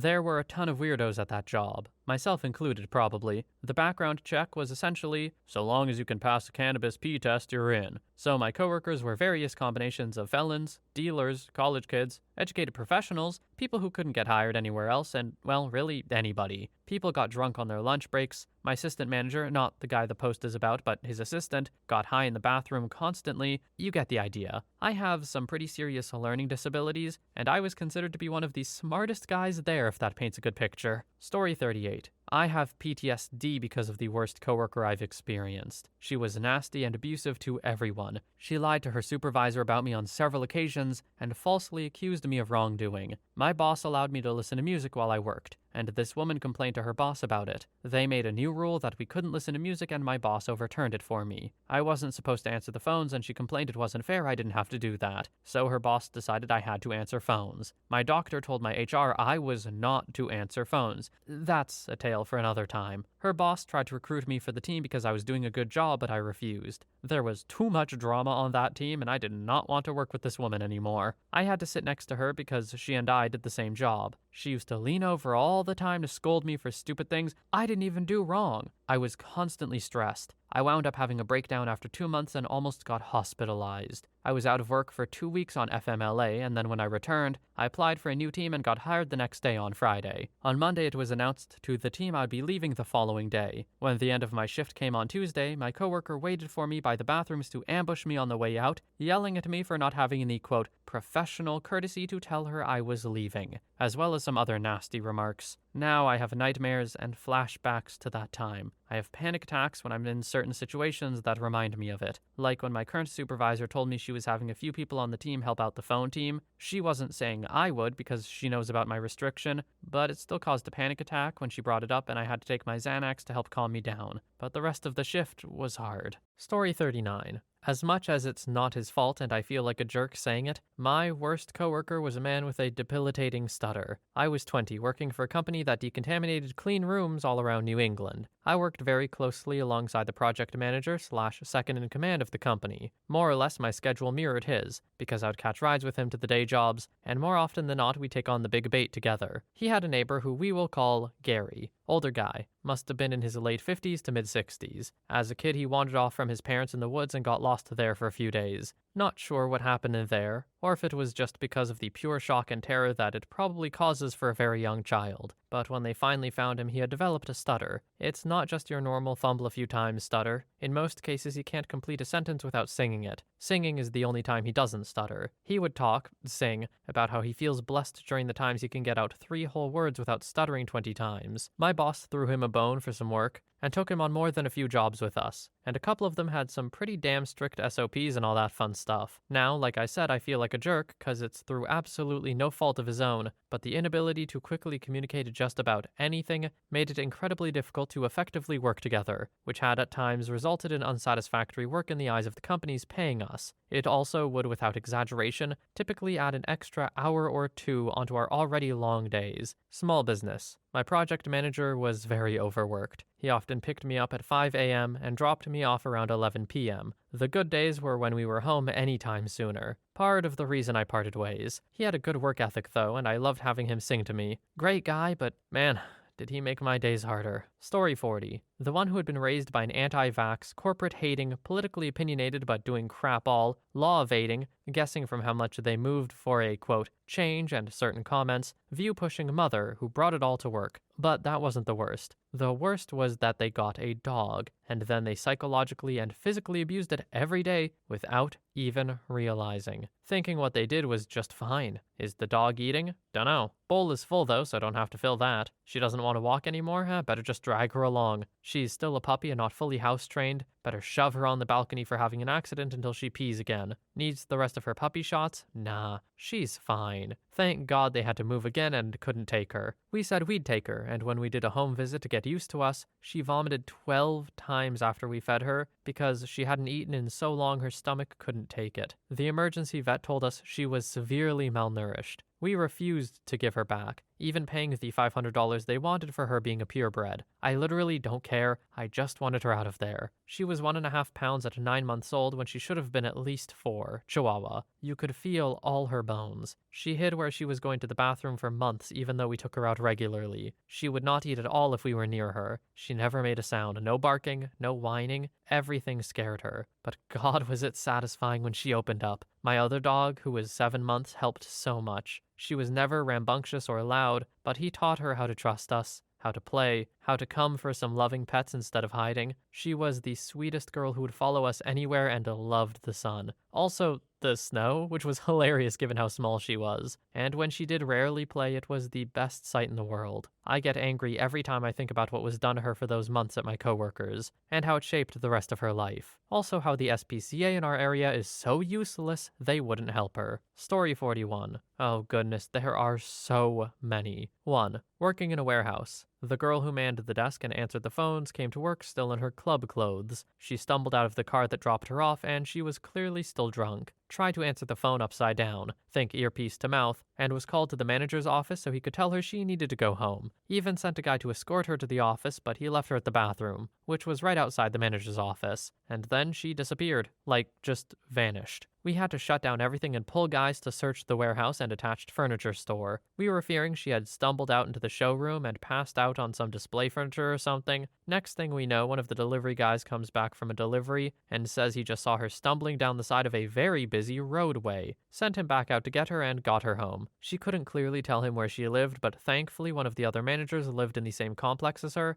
and told delivery guy where to go. Then she couldn't remember what apartment was hers. Manager comes out to show her, but she doesn't have her keys, and her husband was passed out drunk inside and not waking up. She started going ballistic and accusing everyone of stealing her purse, which she never had with her to begin with, and eventually had to break a window open to crawl inside. She didn't work there anymore after that, and it wasn't the first instance with her. 2. Working as a travel agent. We had a girl who refused to learn the phonetic alphabet, and she would just make it up as she went. The most memorable ones were U as in unicorn, and by far the best one, W as in Y. Another coworker snapped at her and yelled, "No, it's W as in whiskey." No joke, the girl pulled the phone away from her mouth and asked, seriously, "But how do I know if he's over 21? She also called it the specific ocean instead of Pacific, and would say crap like, "Look at these pictures I took in on my vacation." So many face palms. 3. Former supervisor. She had no idea how to do my job, but would micromanage the ever-living crap out of me. This was a government job, and I knew the regulations like the back of my hand. I had cultivated many amazing working relationships with key players in the Capitol, and had been nominated for Excellent Worker/Service Awards. I saved this particular agency from a nasty history of not meeting deadlines and getting everything cleaned up after my predecessor had just done an awful job. This woman would ride my butt and literally question every move I made, even though she had no idea what any of it meant, how it worked, or what I was even doing. She would kiss the director's butt constantly, and I watched as she threw numerous coworkers under the bus for crap she was clearly responsible for. She was also half-deaf but refused to acknowledge it, and would get mad if someone didn't say good morning to her, even though they did but she didn't hear it. I had an emergency surgery that took me out of work for 2 weeks, and when I came back, I could only work half days and had strict limits on how much I could lift. While I was out, all of the supply orders were piled in my office for me to deal with when I got back. During that time, we also got our biannual shipment of legal books, and she expected me to basically sort and deliver a freaking legal library right after major surgery. She made that job miserable. Now, I've heard some bad DIY phonetic alphabet stuff, particularly like on purpose. You know, G as in new and stuff like that,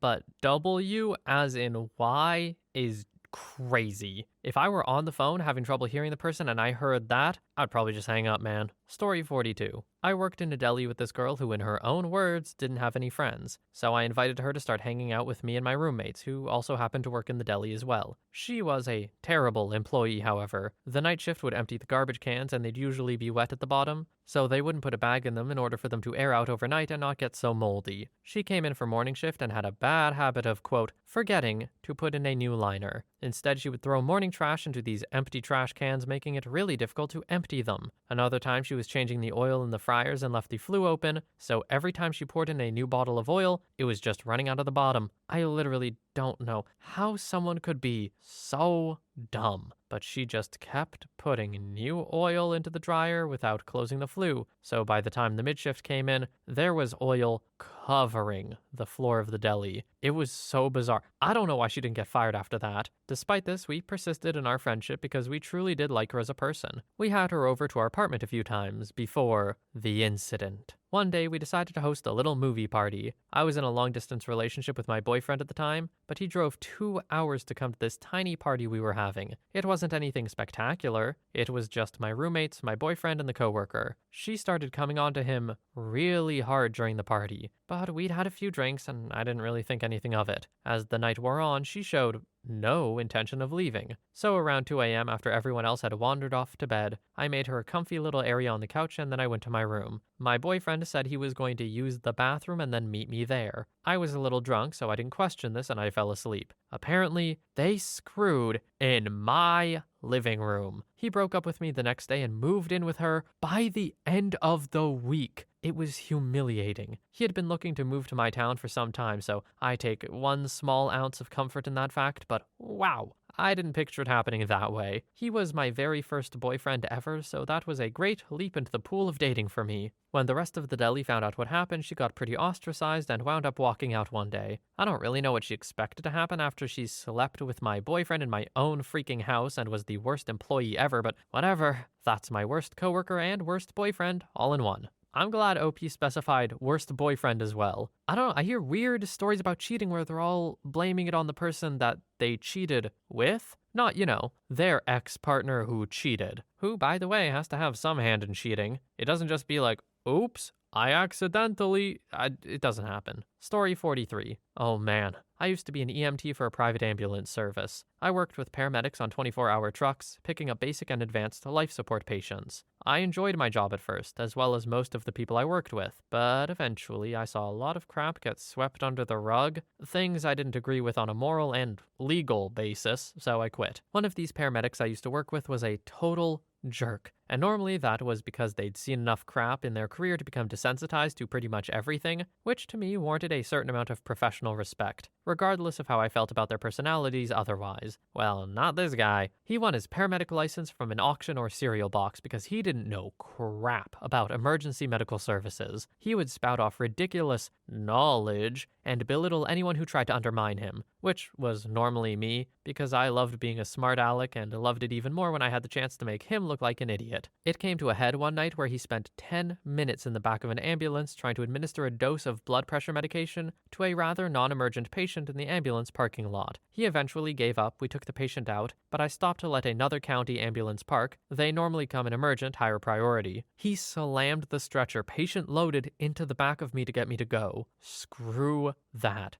I can be petty. After we dropped the patient, I drove to the closest station to catch some sleep. But this jerk wanted to go to another station to sleep. Because he was a paramedic, he had full authority over what happens on that ambulance, as long as there was a patient on it. After that, we are considered equals. I had just as much of a say as to where we slept as he did. So I was fully justified in staying at the one station. He didn't like that crap. So when I got out to smoke a cigarette, he jumped in the front seat and hauled it to another station. Without me. In most places, this would be a fireable offense. You cannot operate an ambulance with one person. You sure as hell can't leave him stranded in a parking lot in the event a call does come through. What if that patient was in cardiac arrest or having a stroke? Well, he didn't get fired. We got split up for the rest of the night. I got a new paramedic, he got a new EMT. I told my supervisor about the incident, filed a complaint against him, and then my company partnered us up on the next shift. So I quit, went and got a degree in computer technology. Computers aren't generally programmed to be intolerable craps. Story 44. My job is so freaking unbelievable. I'll try to sum it up by first telling you about the folks I work with. First, there is this supermodel wannabe chick. Yeah, okay, she's pretty hot, but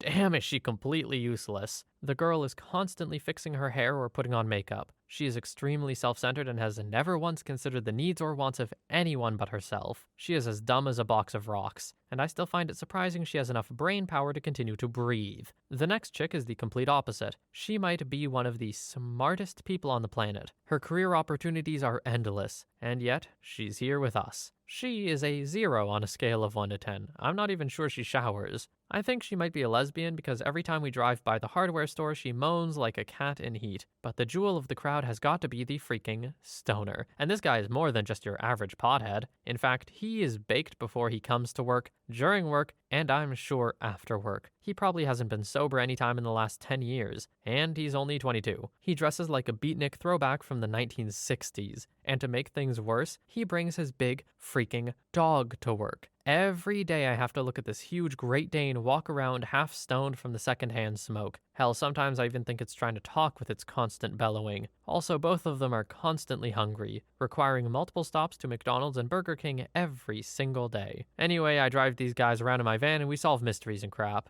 Okay, sorry. I know it's a joke one. It's the mystery gang. Sure, but I'd take up issue with OP saying that Velma is a 0 out of 10. Watch your damn mouth. Story 45. Worst coworker was the pastor. I worked as an office administrator for a church. I caught the pastor stealing money from the church. It was this whole scheme that had gone for over a decade. The office admin during those years said she had no idea this was going on. He was retired military and retired state trooper, 70-something-year-old man. His adult children worked for the church too and were also stealing. One was taking money from teenagers that was supposed to go toward group trips. They funneled out hundreds of thousands of dollars that were earmarked to help rebuild homes for the needy, help people in hard times with house payments or electricity, all typical church things. Instead, it went straight to his family. On other occasions, he would offer counseling services, and as soon as they would leave, he would then tell anyone in the office every problem in these people's lives, unbeknownst to them. Then there was the, unfortunately, quote-unquote, classic misconduct. He was so inappropriate with children. I saw him playing tag with this 4-year-old in the hallway and he tagged him right where no pastor should be touching a child. Saw him go into a single stall bathroom with a child from the day school and he jumped when I was standing there when he came out. He said they needed help going potty. Yeah, I don't believe that. Reported everything up the food chain of the religious organization and they basically said, yeah, we're not going to do anything legally to him because it would be bad press. Story 46. This guy's my senior. I'm 23 female and he's a 28 male. He constantly talks about how young I am for being only one level lower than him. So he asks me to lead meetings, do documentation, prepare work papers, etc. I started to notice that he doesn't tell the other males on the team to do the amount of work that I'm doing. He also let the other 2 male coworkers leave at 6 p.m. and had the audacity to tell me I need to work later in the office since I leave at 7 p.m. One day I got a call from my mom saying my dog is dying. He told me I could go home, but I knew we had an important deadline, so I decided to stay but had a hard time focusing. That night I stayed in the office until 10 p.m. to make sure I finished everything and he knew it. He wrote in my review/feedback that I need to focus on my work. He also tells the manager that he will take care of meetings and tells me that I don't need to attend. Next thing you know, he shoots me his notes and tells me to document a report on the meeting that I never attended. This guy's on a power trip. Reported him to management for bullying as he made comments about my age, race, sex, and religion. Management had a talk with him and he's super nice to me now. Management also made sure we would never work with each other ever again and took me off on all engagements/gave me my own engagements to lead. Story 47. Strapping guys, I have a list. I used to work in an inn that had just been refurbished and reopened, and while I loved a lot of the staff, there were a few team members that I could only describe as pathetic. The first of which would literally do no work. This included serving drinks and polishing cutlery for the attached restaurant. Instead, he chose to follow me around, making love eyes at me while I worked, even after I told him I was not interested and he was 10 years too young for me to even be remotely interested, and then he was fired for being lazy. There was a bar manager that I hated who did exactly 0 work, and complained she was tired. When I say 0, I mean she wouldn't serve, she wouldn't cash up, she wouldn't clean or stock up or any of the things management should be doing. She stood next to the bar sipping lemon water, and that was it. She once told me I wasn't allowed to talk on shift, so you best believe I did a 9-hour shift without uttering a single word. This rule extended to her full time. I never uttered a word to her again. I took great pleasure in deleting her friend request on Facebook. Then there was this manager of the attached venue who would screw up on cashing up for every event. Tills would be off by more than 500 pounds because of events and her not writing things down, or writing down too many things. She was literally useless. The same woman was also, I hesitate to call it this, but racist towards me. She used to point at black people in adverts and say, "Look, it's you." I have been brought up predominantly around privileged white people, and this is something I would expect a lot when I was in primary school. However, she, as a 60-year-old woman, should grow up. She was fired for her incompetence, and I heard the phone call when someone called her for reference, and I will say the reference that was given was in fact illegal where we are. There was the general manager as well, who used to sneak off for naps during shifts in the hotel. He also had an aversion to noise, and would refuse to let us have music on regardless of the night, and would find creative ways to prevent it in his absence. My favorite of which was flipping the batteries over in the remote so we had no control over the sound system. He quit before they had a chance to fire him, but not before he had kicked a family out of the bar for making too much noise. They had a disabled person with them who was just enjoying himself and singing, but clearly too loud for this man on a Thursday at 8:30 p.m. Oh, and he would routinely close the bar at 9 p.m., which meant my shifts were being cut by 3 hours 4 times a week. By this point, I'd worked there a while, and the business had gained itself a bit of a reputation. Don't go there if you're trying to have fun, or even a nice time.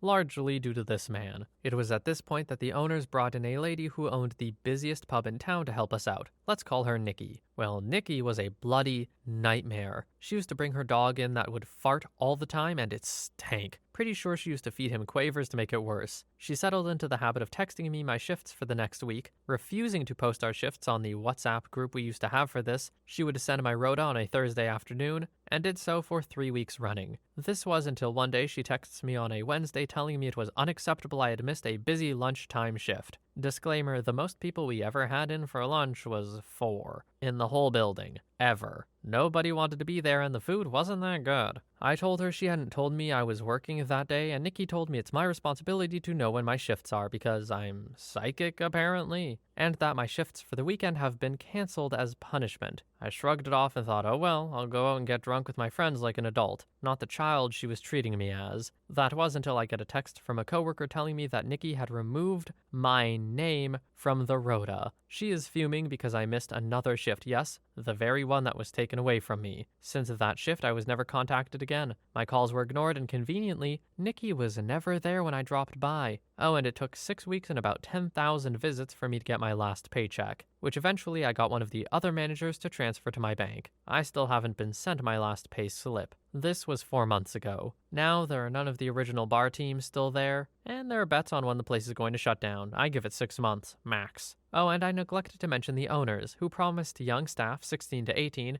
£7 an hour, so they left other jobs to come here, then dropped them all to £4 an hour for 1 week, and then fired them all. He was a wanker as well. Cheers, Simon. Story 48. I remember this contractor we hired to help with some software. This person's resume was impressive. 15 plus positions in the last 16 years, flag number 1. Interviewed well, knew all the jargon, flag number 2, and was immediately available, flag number 3. FYI, the flags are now named after this person. I learned so much about how a poor performing contractor can present well enough to get a job. Day 1. The contractor arrives and is large, over 300 pounds. We ignore that and set them up with the equipment. The software, a cube, a list of mandatory trainings that all employees and contractors have to go through. For the first 2 weeks, no software work is done. Day 15. The contractor, I'll say C from now on, is given a task to change existing code and is given a working copy of the code to change and a practice board. C asks about overtime and the company agrees to let C work overtime. Day 20. C falls off a chair working overtime in the evening when few people are around. I don't know the details, but a new rule is no one can stay late and work alone. I've been able to get away with texting my boss when I'm in, but no power supplies or equipment can be turned on when I'm alone in the office, all because of C. Leading hypothesis is that C fell asleep at his desk and rolled off the chair onto the floor and wasn't able to get up without help. Day 30. C's cube is full of 64-ounce fast food cups. At lunch, C would go to the fast food place and come back with 3 buckets of diet soft drinks. C would shamble down the hall, one hand bracing against the wall, the other holding a drink basket with 3 64-ounce containers. Day 45. C asks for my help in loading the already working code into the practice board. C was expected to do this without help on day 15 to 17. C said the processor wasn't familiar. I said, well, it was a variant of the processor C had worked with on Project N of C's resume. A big reason C was hired. I showed C the resume I had from the agency that contained the model of the processor. C didn't remember that particular job of the many C worked at. Flag number what the hell. Day 60. Managers are coming by C's desk to get some progress updates. C keeps saying, I need 15 minutes to find the right code. C copied the code in multiple places, trying different ways to make the changes, and happened to always load the wrong code. and in 15 minutes, C would find the right code. C never found the right code. As soon as the manager left, C bolted for the fast food drink bucket, and then when confronted by management on returning to the office, C said, "I just got back from lunch. Give me 15 minutes to get back to work." Day 71, C is told not to come back. I learned so much from C. I feel bad for C in some ways. The constant stress of not knowing what you're doing, the lies, the wait, the hopping from job to job, hoping to land in a huge company that will ignore incompetence, being a total piece of crap, that's gotta take its toll. Wherever you are, C, good luck. Story 49. I worked with a lady who missed 38 workdays in 1 year. Not all of them were excused, nor for health issues. She had no calls and no shows. She literally wouldn't work if it wasn't convenient for her. She was late every single day. I had to do all of her work on top of mine because she would miss work or come up with a stupid excuse of why she couldn't do something she didn't want to. My boss was on vacation one time and she legit thought some dude was going to end her. She freaked out big time. Called the cops when I showed up to work because she claims she saw him stalking her. She put the entire building on lockdown and was practicing stabbing people in the lunchroom with a kitchen knife she brought to work. The cops told her this guy could be dangerous, even though I saw said client and he wasn't at all. The following day we had a client come in from out of town. She told me my coworker was bat crap crazy and to call the psych ward for adults on her. All I could think of was, you don't say. She was doing a project at work and our boss just got a new desk put in. She tried filling a workman's comp claim because there was sawdust she was allergic to that made her break out in a rash. She missed a few days of work when this happened because supposedly it was the desk's fault. One day she decided she was going to take extra time on her lunch because her 17-year-old son needed help with his homework. She came back and was fired, started screaming at everyone, throwing things, etc. She said she was wrongfully fired. My work had to get a lawyer because she blamed everyone and wouldn't take responsibility for her own actions. She made up all these stories and the lies of all these horrible things that supposedly happened that never did. This is the short version.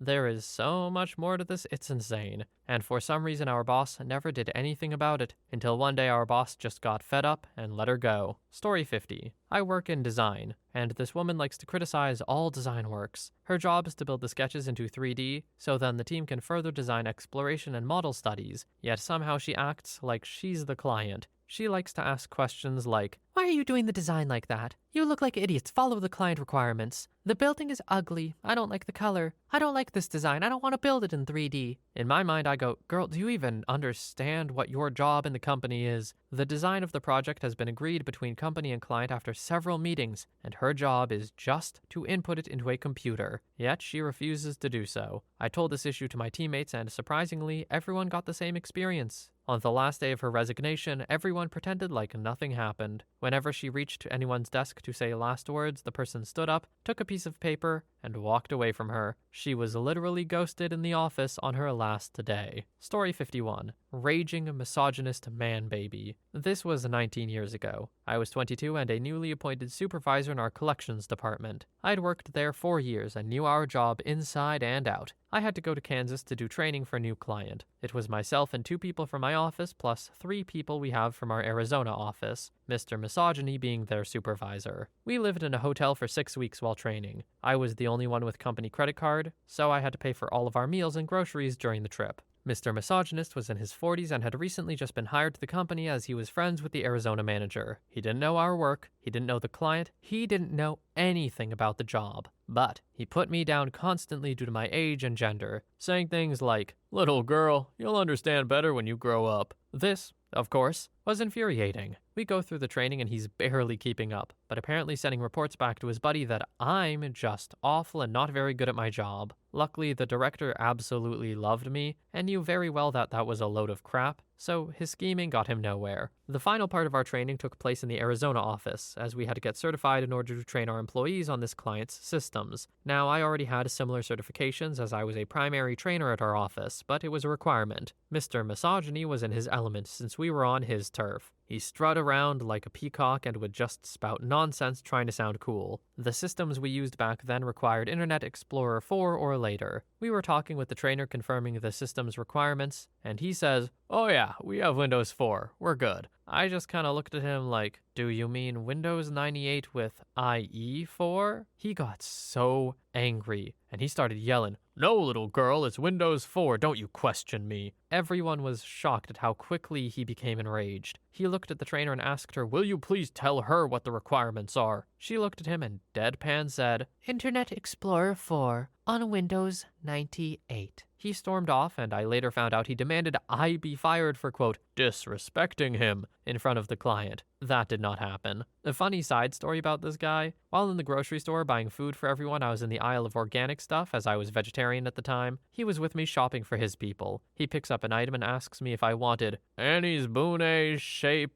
Pasta. I looked at it and asked, "Oh, the bunny-shaped pasta? No thanks." Again, he went red in the face and yelled, "Well, all that dumb organic crap has stupid names," and stormed off. Story 52. I was still in college and interning at a small company in my chosen field. She was a nanny who was friends with one of my coworkers and got hired with 0 experience or qualifications. I only worked 3 days a week because I was still taking classes full-time, which is relevant later. She was really condescending and manipulative. This was when the How I Met Your Mother finale aired, and when I told her I didn't like it, she told me I couldn't understand it because my mom is still alive. She was only a year or 2 older than me, but was always like, "You're not old enough to understand." I honestly forget what specifically happened to cause this, but one time she treated me so unprofessionally that I had to excuse myself and went into an empty conference room. My coworker, who is friends with her, came in and asked me what happened and then suggested I confront her at work, but without HR. I was 21 and didn't know anything and trusted my coworker, so I said okay. So we brought her into the conference room and I told her very calmly what she had done that upset me. I literally said it's not okay to treat me like that, especially in a professional environment. And because I am who I am, I started to tear up a little. They both burst out laughing. So anyway, like a month later, this terrible coworker tells the owner of the company that I'm skipping work to work another job.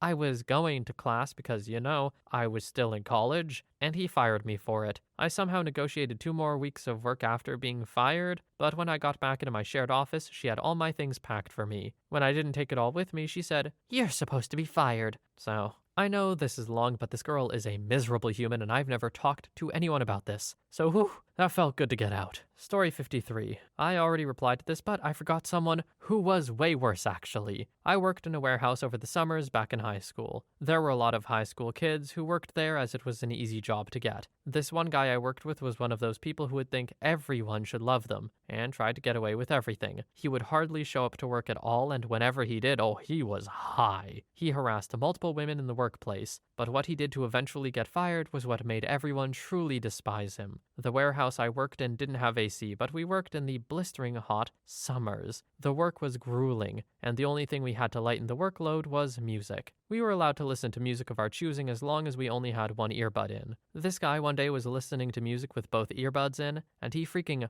runs across aisles. You're supposed to look both ways, obviously. He came within a hair's breadth of being run over by a forklift. Long story short, he got fired and the rest of the warehouse was banned from listening to music because of him. Oh, and one more thing, he wouldn't do work a lot of the times because he was making TikToks. Mikey, if you're reading this, you need Jesus. Story 54. Part 1. I had a coworker that would brag about himself to others, talking about his previous accomplishments, travels, and people he had connections with. The accomplishments and such that he described were so obviously fake it hurt to listen. Stuff like being a star basketball player in London, going to Harvard, running for the Senate, and knowing every possible fact about sports. But he would absolutely never stop talking, and it would take about 20 minutes to ask one question. We found out he was mentally unstable and was delusional when his family aired all their personal garbage on social media. Part 2. He was overweight and unhealthy, lived with his 80-plus-year-old parents, couldn't hold down a job, didn't do his own laundry, didn't go grocery shopping for himself, yet he wanted to date or probably bang every slightly attractive woman he saw, no matter if they were 15 or 50. On more than one occasion, he talked about going to propose to someone he'd met once, and if he saw a hot woman, he would talk for weeks about her until another one passed by. I wish I was kidding. Part 3. He aggressively hit on me and tried convincing me my boyfriend was trash and that he, coworker, was a way better option. When I protested, he advocated for cheating, since my boyfriend is, quote, long distance, and he wouldn't know. On my anniversary with him, no less. Those 4 hours were some of the worst of my life. He didn't get fired for it despite having harassed several other young women at the workplace, but everyone in our department sided with me. I was 19, he was almost 60. Good news, he eventually quit because he wasn't getting enough hours, probably because of his repulsive behavior and poor effort. Our department still stalks his Facebook and tells stories to newcomers, months after his departure. Story 55. Worked with a guy who thought he was Don Draper, and kinda got treated that way by the agency. He was the go-to guy for big new ideas, which is wonderful. He was always able to dream big and helped us find the outer limits of where we could take an idea. In that respect, he was a boon to my career. The problem is, advertising isn't all madmen. There's plenty of day-to-day bullcrap to churn out too. And boy, did you have to prod him to do that.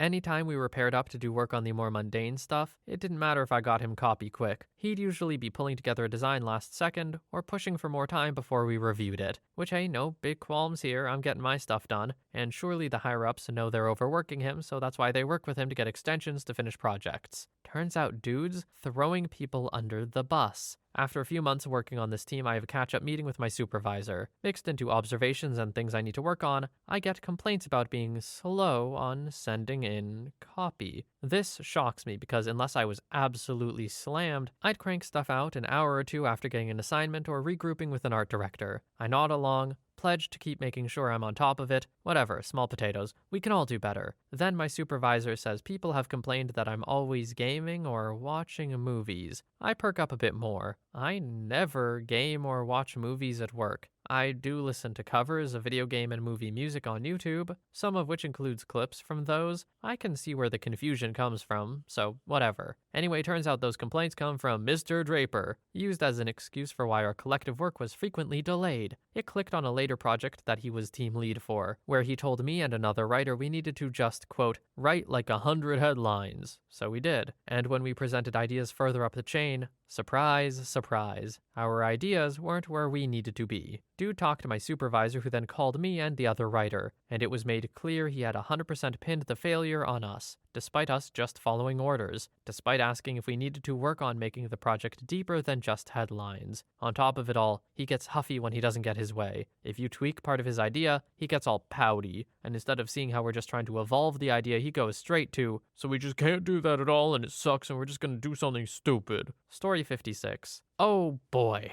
I worked with a neckbeard, and the worst kind. We'll call him Bondage Beard, or BB for short. He wore his fedora and a vest every day at Applebee's. He was the bar manager's brother and had apparently been bartending for like 15 years and was so arrogant about it. I've only been doing it for 10, but we're at Applebee's. Calm down, bud. The arrogance I could deal with, but it was the harassment. His side job was a bondage instructor. This comes into play later, but he would constantly whisper in my ear how much he would love to tie me up and screw me, or what he would do to me. Constantly corner me in the walk-in and have to slide by and completely grope me, like both hands on breast, and push his groin into mine. That type of touching. When construction workers came in, he'd be like, "Isn't she hot? She should show us her breasts." Or make it a point to get everyone to stare when I had to bend over to change the TVs. And when he wasn't harassing me and every other girl working there, he was out smoking. I'm talking 3 cigarettes an hour, no matter how busy. He goes out every 15 minutes for 10 minutes, leaving me to do everything.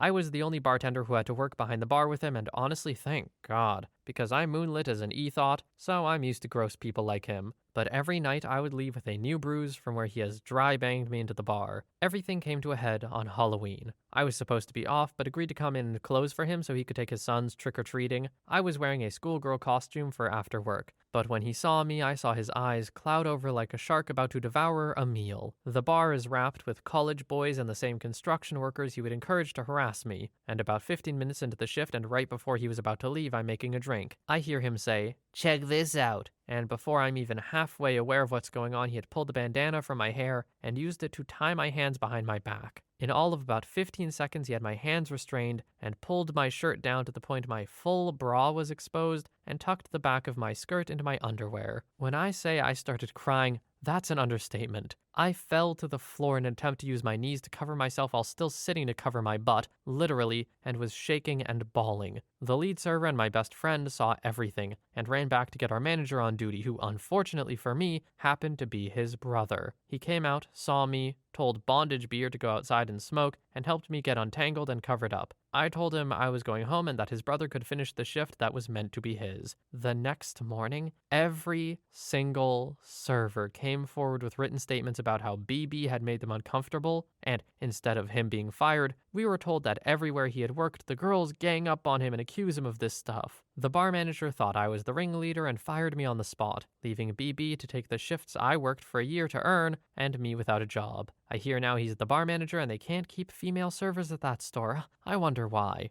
So, OP, when you said harassment, I was expecting something a little more tame. This is far past harassment. Oh, by the way, when I say tame, I don't mean acceptable, but this is disgusting, deplorable. I don't care what he does in his free time and he works as a bondage instructor. Sure, man, get that bag, have fun, whatever. But really, you should know, being in that community, that the number one thing is that people have to be into it and willing to do it with you. If you're not doing that, sorry, you're just an assaulter. Go to hell. Story 57. My grandfather. I moved home to help him run his company after my grandma died. Turns out, she was the one keeping everything afloat. I straightened everything out while he just stopped paying bills, kept racking up debt, and would have horrible interactions with customers all the time. So while I'm stuck in an office at a computer and a phone trying to sort out a mess and get us back on track, he's out in the world destroying it, taking out loans, withdrawing cash and not telling me, dealing drugs with other employees. Once I took over more and started handling pretty much everything, he got super upset because he was losing control. I increased his profits by $80K in 2 years, built a great customer database, and basically pulled him and his filing out of the 70s. I took over hiring and firing, got rid of employees stealing money who he defended,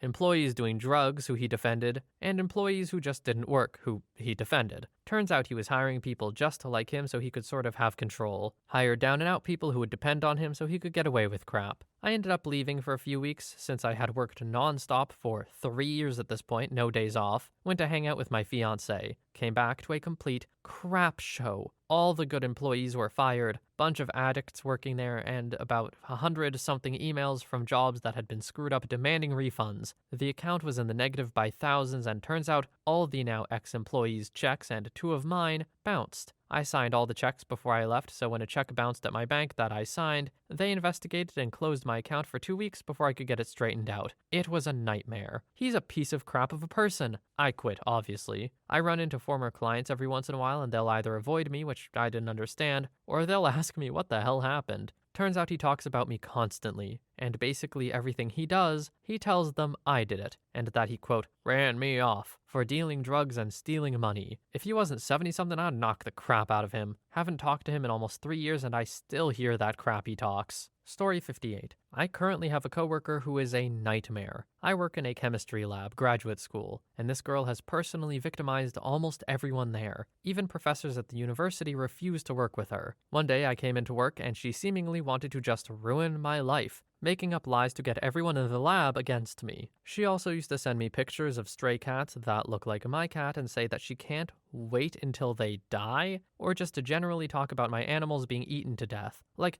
actual psychopath. She also tried to kick people out of the shared office, telling us to screw off if she wants to be alone. Again, shared office. And tells facility managers that I constantly break $100,000 plus instruments. I don't. They come back the next day and check, even though I still get angry emails from them prior to that. One time, a coworker's mom got sick and they came to me with concerns because I've lost a parent. I told them that I can understand the pain she's in, but I can't imagine her situation because, truthfully, I wasn't that close to the parent of mine that passed, which made the situation different and honestly easier to cope with. I guess that hit a nerve with her, and she decided to confront me, screaming that I was so out of line for talking about how I wasn't close to my late father, and made the girl who came to talk to me run home and wanting to take her own life because of my crappy advice. And according to her, the coworker had to call Queen Female Dog and tell her all of this. I felt terrible, obviously, and I called the coworker in tears because I thought I'd made the situation worse, and I would never want someone to go down a dark path like that, especially over something I said. Apparently, she went home for lunch, never spoke to Queen Female Dog. She actually found the advice helpful. Coworker just wanted to make me feel like crap. This girl has instigated so many panic attacks.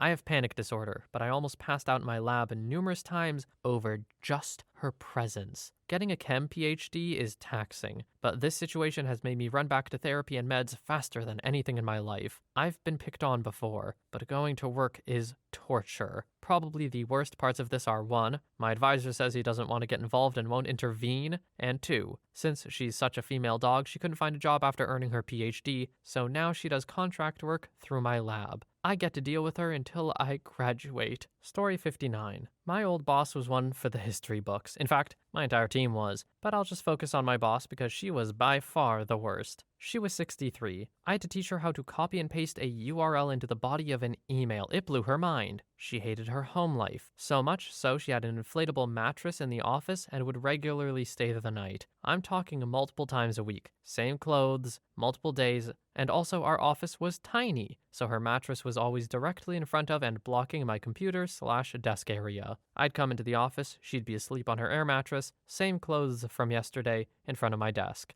If I woke her up, I would get yelled at. If I didn't wake her up, I would get yelled at. She'd play up the fact that she worked all night to get us lowly underlings to work 10, 12, 16-hour days, and she would make us feel like garbage if we left on time. She'd often let slip that she went to the movies and wasn't, in fact, working. She would yell at anyone, absolutely everyone, even if you were doing a good job. I did a really good job, to the point where my coworkers called me Judy's favorite. Even though I only did my job and never kissed up or sucked up, I still got yelled at by Judy. She accidentally ended her adult daughter's dog and then lied to her daughter about it. It was all she'd talk about for weeks. The charade of keeping the truth a secret, and how she's just gonna drop thousands on a new purebred whatever, and that'll make everything better. My other coworker at the time was black. Judy, an old white lady from Long Island, felt 100% comfortable using the N-word in casual office conversation to my coworker. As far as I know, my old coworker is still working there.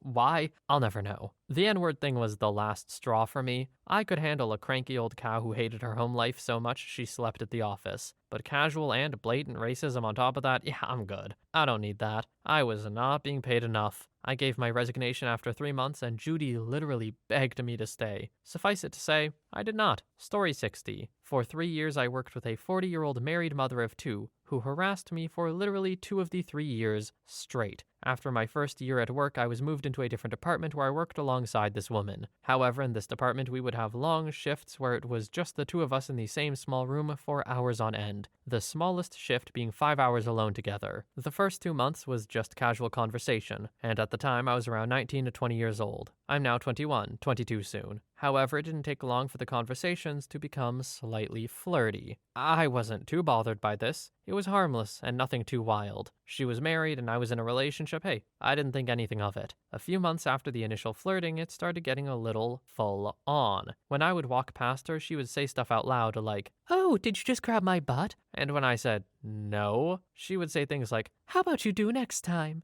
I never reciprocated this advanced flirting, as I would just nervously laugh it off like it was nothing. And this advanced flirting from her continued for some time until a work party. This party was about a year into us working together, and it wasn't an official work party. Instead, it was a party hosted by a work friend, and in turn, most of the people at it were work friends. At this party, I was the DJ, with my phone hooked up to the speaker. People continually went into my phone to put different songs into the queue. I was fine with this. We were all pretty drunk, and I'm not bothered by people touching my phone. However, the married woman who was at the party on her own then went through my phone. Again, I thought she was selecting music. Eventually, the night ended and everyone went home, as per usual. However, I was wrong about what I thought. About a week later, I'm at work when I walk past her while she's on her knees picking something up. She looks up at me and says something along the lines of this being one of her dreams, her on her knees in front of me. Again, I nervously laugh it off as I had done for the last year. And as I was walking away, she said, she's not joking. She saw my dong pic on my phone. At this point, I was worried. She then said her typical flirty things about screwing me, and then the shift ended. I told all my workmates about this, and as I'm a guy, the response I got was crap like, "That's sick," and "Hell yeah, bang a MILF, bro." So clearly no one took it as a serious problem like I did. A few months later, I go into the lift at work when she follows me in, and when the lift doors close, she grabbed my dong through my jeans and went, "Oops, sorry, I slipped." At this stage, I was beyond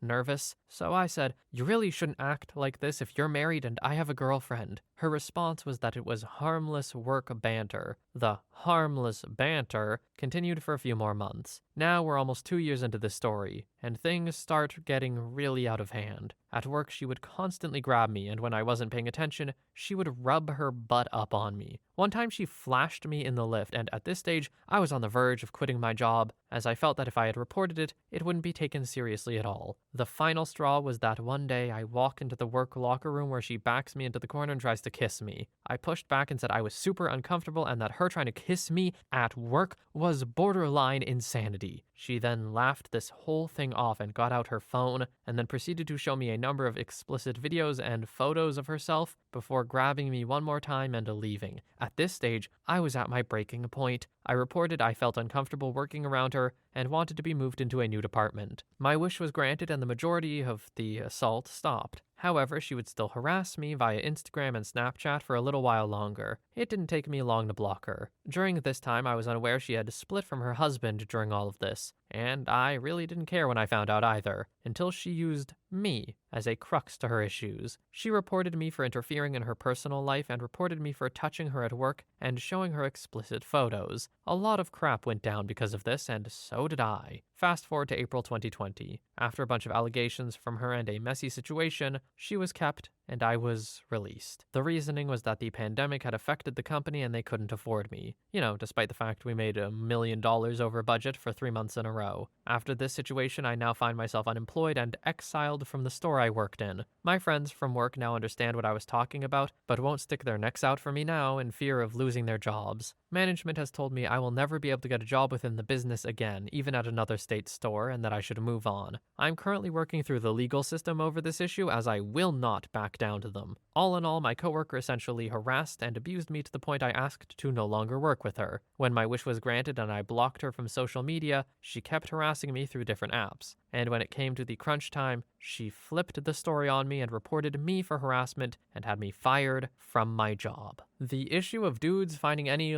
intimate attention cool and sick and that's awesome, bro, absolutely real. No, not always wanted. And in fact, I'd wager that a few people, feel like they should always want it, so they act like that, but don't really feel it, and they're like, what's going on, man? Anyway, OP, I am so incredibly sorry that happened to you. Absolute garbage situation, and yeah, easily the worst coworker you've ever worked with, probably. She needs to get a grip. My God.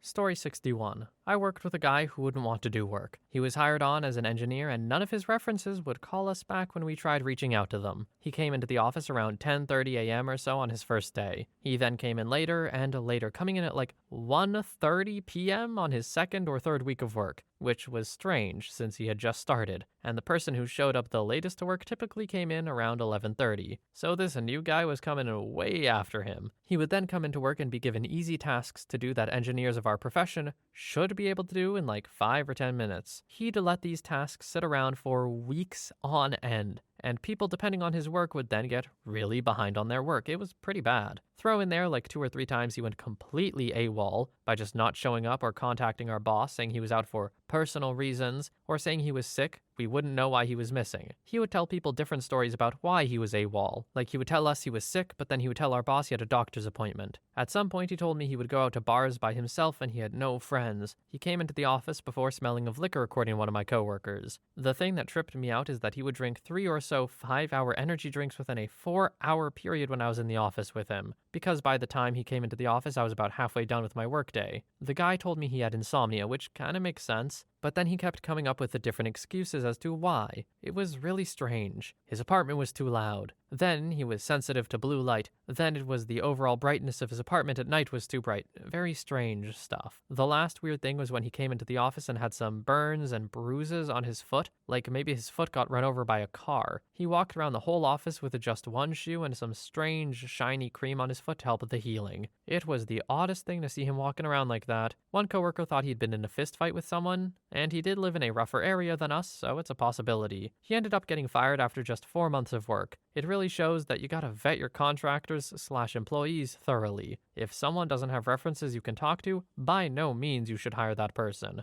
If we would have seen the oddity that none of the guy's references called us back, then we should have known he would have given us problems from the very start. Story 62. I used to work as a dispatcher for a security company. One of my rovers was constantly late, constantly talked back, rode the Segway indoors, faked doctor's notes to get out of shifts. He once brought in an excuse for missing one day due to renal failure from a doctor that was from a state in another time zone, would refuse to give desk officers breaks, constantly lied so much I can't even remember all of it. When we gave him disciplinary paperwork one time, he threw a fit so big we had to call the cops on him. He kept his job because our VP decided to try to make use of his unused psychology degree to try to reform him. Didn't work. Basically, that guy single-handedly destroyed morale at this place because the higher-ups refused to deal with him, and it made everyone realize they could do the same crap themselves. Thankfully, no one else ever got that bad because they all thought he was a D-bag too, but there was still an effect nonetheless. He left sometime after his 14th warning, and 10 further infractions he should have gotten fired for that no one bothered to write him up for. He eventually was fired during his 2 weeks of notice after getting another job because he himself declared he wouldn't come in either of those Tuesdays, as those were the only days he worked alongside the only supervisor still willing to call him on his crap. Story 63. He was a good worker, actually. The owner of the store started cutting my hours, and my coworker on my shift told me confidentially that he thought I was stealing dog food, which doesn't make sense because I had a cat. So I was mad that I was getting this accusation thrown at me. I applied to a bunch of jobs that week, and I was determined to get new employment with something I can start a career in. The next time I had a shift with my coworker, into the end of the night, we're having a smoke because the store was empty. So he said he got in this weird drug adventure on the weekend which involved stealing from his grandmother, then buying and smoking a bunch of ice with some dude he met at a party, where he accidentally tried ice apparently a month before. I pretty much told him that was screwed and he probably shouldn't do that. Ice is some rabbit hole that really doesn't lead to a good place, ever. Then we finished the shift and everything was alright. I think it was the next week I got a phone call from a prospective employer and was jazzed as hell because I got booked for an interview. I went into that interview fueled by spite, which somehow led to me being really confident in answering the questions and having a nice conversation with the manager, who then hired me. I was like, bam. Screw this pet store, I'm gonna leave it in 2 weeks because I don't burn my bridges. I worked with my other coworkers who really liked me, and the 2 weeks sailed by quickly. The last day was kinda bittersweet. I worked with this crew for about 4 years and got to know our customers really well. My shift was ending and my coworker who had the ice adventure walks into the store to do our final shift change. So then he asked me to join him for a smoke outside because we were work buds and he seemed kind of anxious. Guy straight lights up a dart. I ask him how it's going. He exhales and goes like, "Not too bad today. Yesterday, I smoked crack for the first time." So I was caught off guard because I had never had a conversation about that before. My initial reaction was, what the hell? And I pretty much told him he should find some help. It's not a good road he's going on. I wished him luck and went home to get some sleep for my new job in the morning. A week later, I pop by the store because I forgot something of mine and needed to pick it up. I get there and talk to my old coworker. She asks if I heard the news. I didn't hear the news. She explains to me that Rob, drug guy, wasn't really stealing dog food, but was taking receipts of big dog food from customers, ringing them up for refunds, and then pocketing the money, which is why some bags were missing. Like $80 bags of food going missing a bunch of times every month for a few months. It all made sense. It even made sense when this guy would say that I could leave early because he would cash out for the night. He was stealing from the shop. This dude who was picking up my shifts was stealing from the store, and the owner placed his bets on me stealing. Then the next week when I left the job, he had to fire his star employee. That's a screw up and a jerk move for both of these dudes, but hey, I got a better job, so it wasn't all that bad. You know what? I'm surprised by how few stories there are in this thread about employees stealing. I thought there'd be a lot more embezzlement and stuff. No, it just turns out a big thread of people being awful. Anyway, that's that. Have you ever had any employees that were just absolutely terrible to work with? Let us know in the comments. For now though, thank you so much for watching. I hope you have a wonderful day or night wherever you are, and I will see you in the next one.